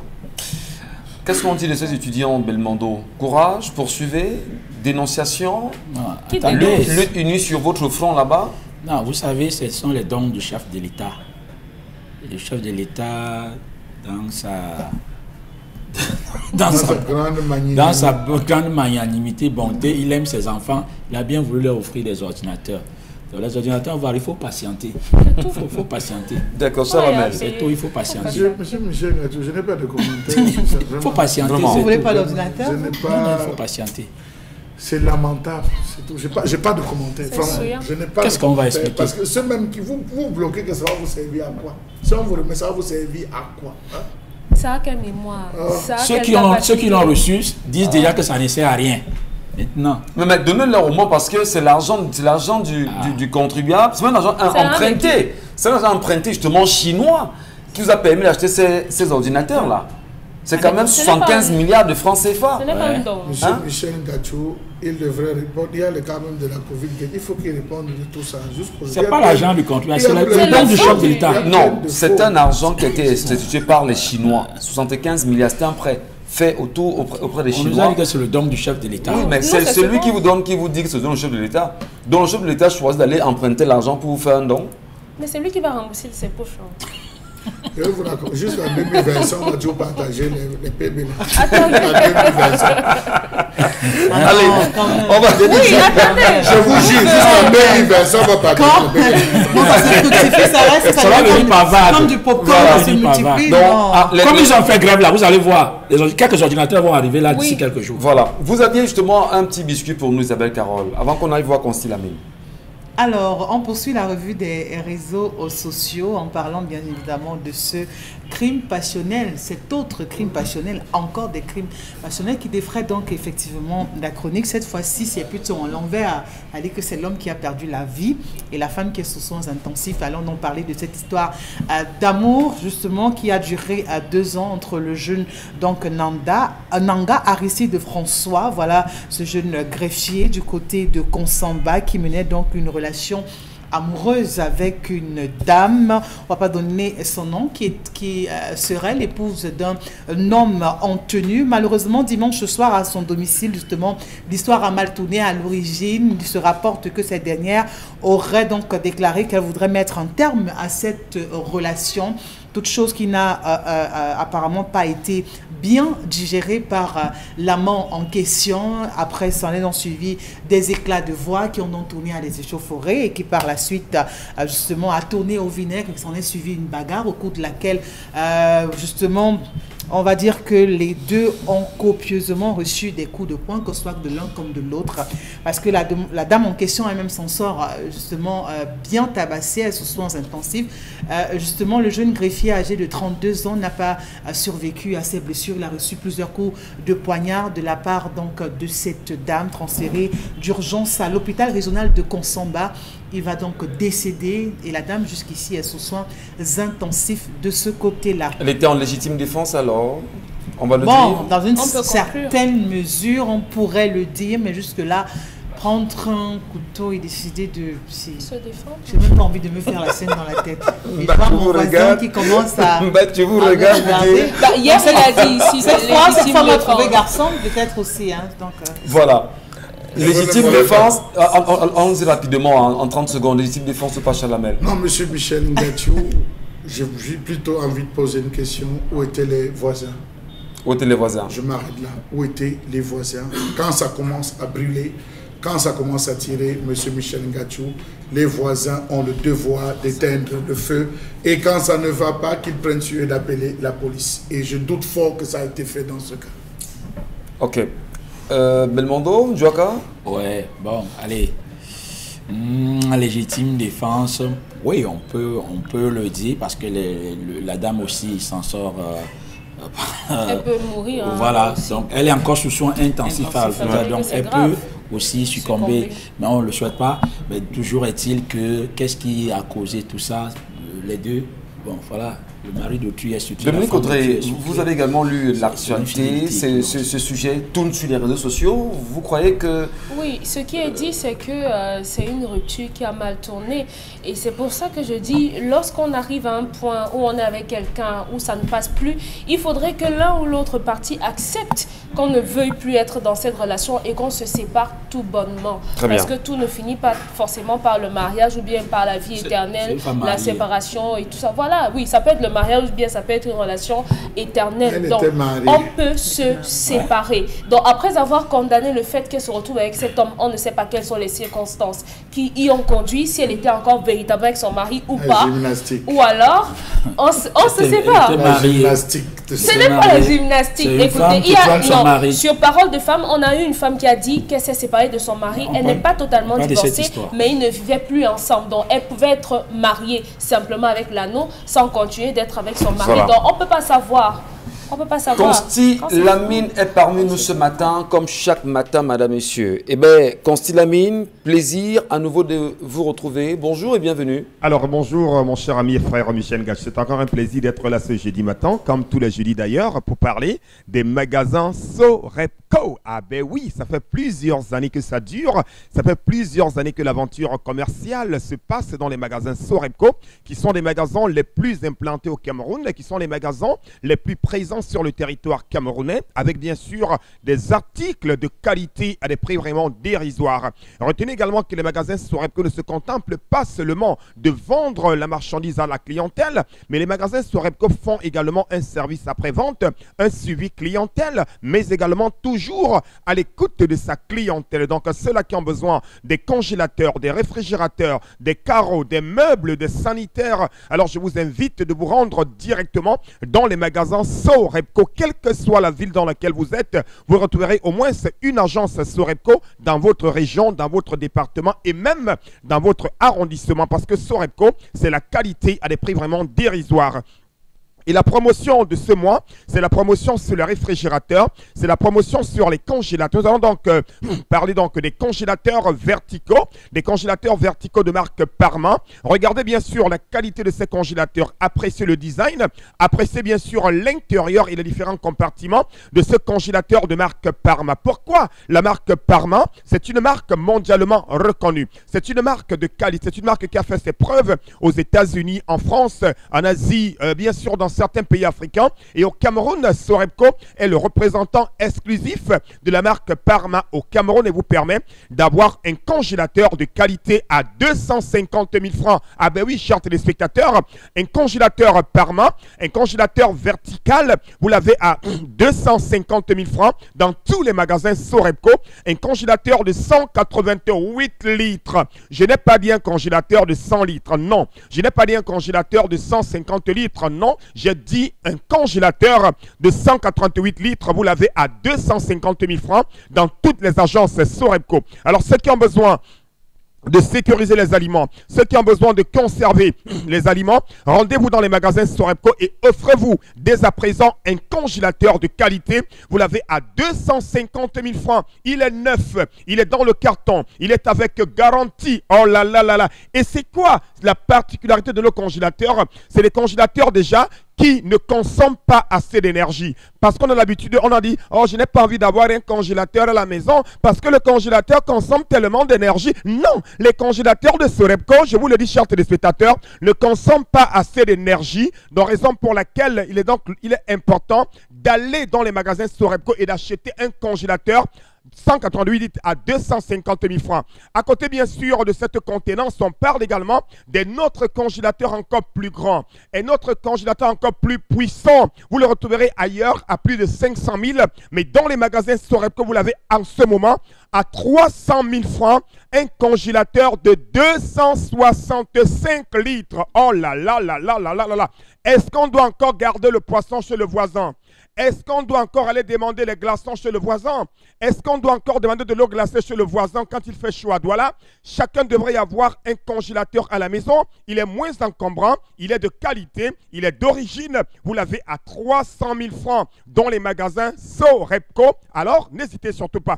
Mototenye sengalema tatan. Basango na banyango. Pesanangonde di. Wapula te congélateur nyabwa. Alandeo Sorepco. Wapula te congélateur ni dodi. Alandeo Sorepco. Pour dire tout simplement. Wapula te congélateur nyabwame. Alandeo Sorepco. Wapula te garantie. Alandeo Sorepco.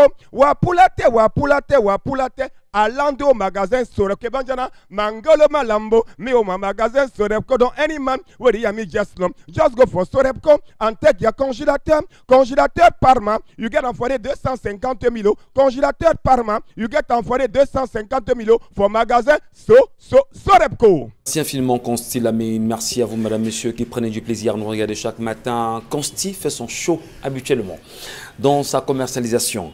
Eh bien, on va toujours le dire, l'actualité depuis un petit moment fait parler plus d'un, au-delà de cette incarcération de ces Camerounais, de ces un peu plus de 160 Camerounais qui sont encore là à écumer les prisons aujourd'hui pour avoir choisi de marcher le 22 septembre 2020. L'État du Cameroun, le gouvernement a choisi justement d'incarcérer ces derniers. Et pourtant, il y a quelques jours encore, le ministre de la Communication nous rappelait que le Cameroun était un État de droit. Comment le dire? Que les Camerounais qui ont choisi simplement de marcher avec des armes de paix en main, demandant humblement au gouvernement de ramener la paix dans les zones anglophones et surtout de revoir, de repenser le code électoral, soit aujourd'hui en Bastille, dans ces prisons. Deux noms à travers justement ceux qui sont toujours là-bas, trois noms si vous voulez. Nous avons Salomon Beyas qui aujourd'hui est devenu un cas assez inquiétant au niveau de la prison centrale de Douala à Nebel. On a également le cas de Olivier Bibounissak, encore au CED aujourd'hui, puisqu'on annonce là-bas quelque part au camp Yayap. Et on parle aussi du professeur Alain Foguet. Qu'est-ce qu'il faut faire pour que ces Camerounais recouvrent la liberté? Aujourd'hui, devrait-on rester muet devant une telle situation? Peut-on dire, à la lumière de l'actualité, que la communauté internationale expressément ferme les yeux sur ces cas et semble justement laisser croire aux Camerounais qu'elle est à ses côtés sur des sujets qui sont moins importants? Allez, on vous dira également merci, puisque lui également, je ne sais pas si on va en parler, mais on vous dira merci infiniment de poursuivre cela. Charles Bachou, on vous souhaitera bien sûr de passer un bon moment et qu'on se retrouve tous demain. Chalamel, Isabelle, Carole. C'est pas vendredi aujourd'hui, hein? Demain, c'est vendredi. Surtout que demain, c'est un jour... C'est 2 jours la semaine. Hein? Voilà. Allez, nous on vous dit également merci. Émission mise en onde. Pas mise en onde, qu'est-ce que je raconte? Je me vois la radio là. Désolé. Emmanuel Wapi reste dans la réalisation. Farel Bougna était derrière les caméras. Carlos Minuet était bien sûr au son. Isabelle Carole, Dominique Audrey, Bébel Njouaka, Charles Bachou, moi-même. Nous vous donnons rendez-vous demain lorsqu'il sera 10 h sur Equinox Télévision.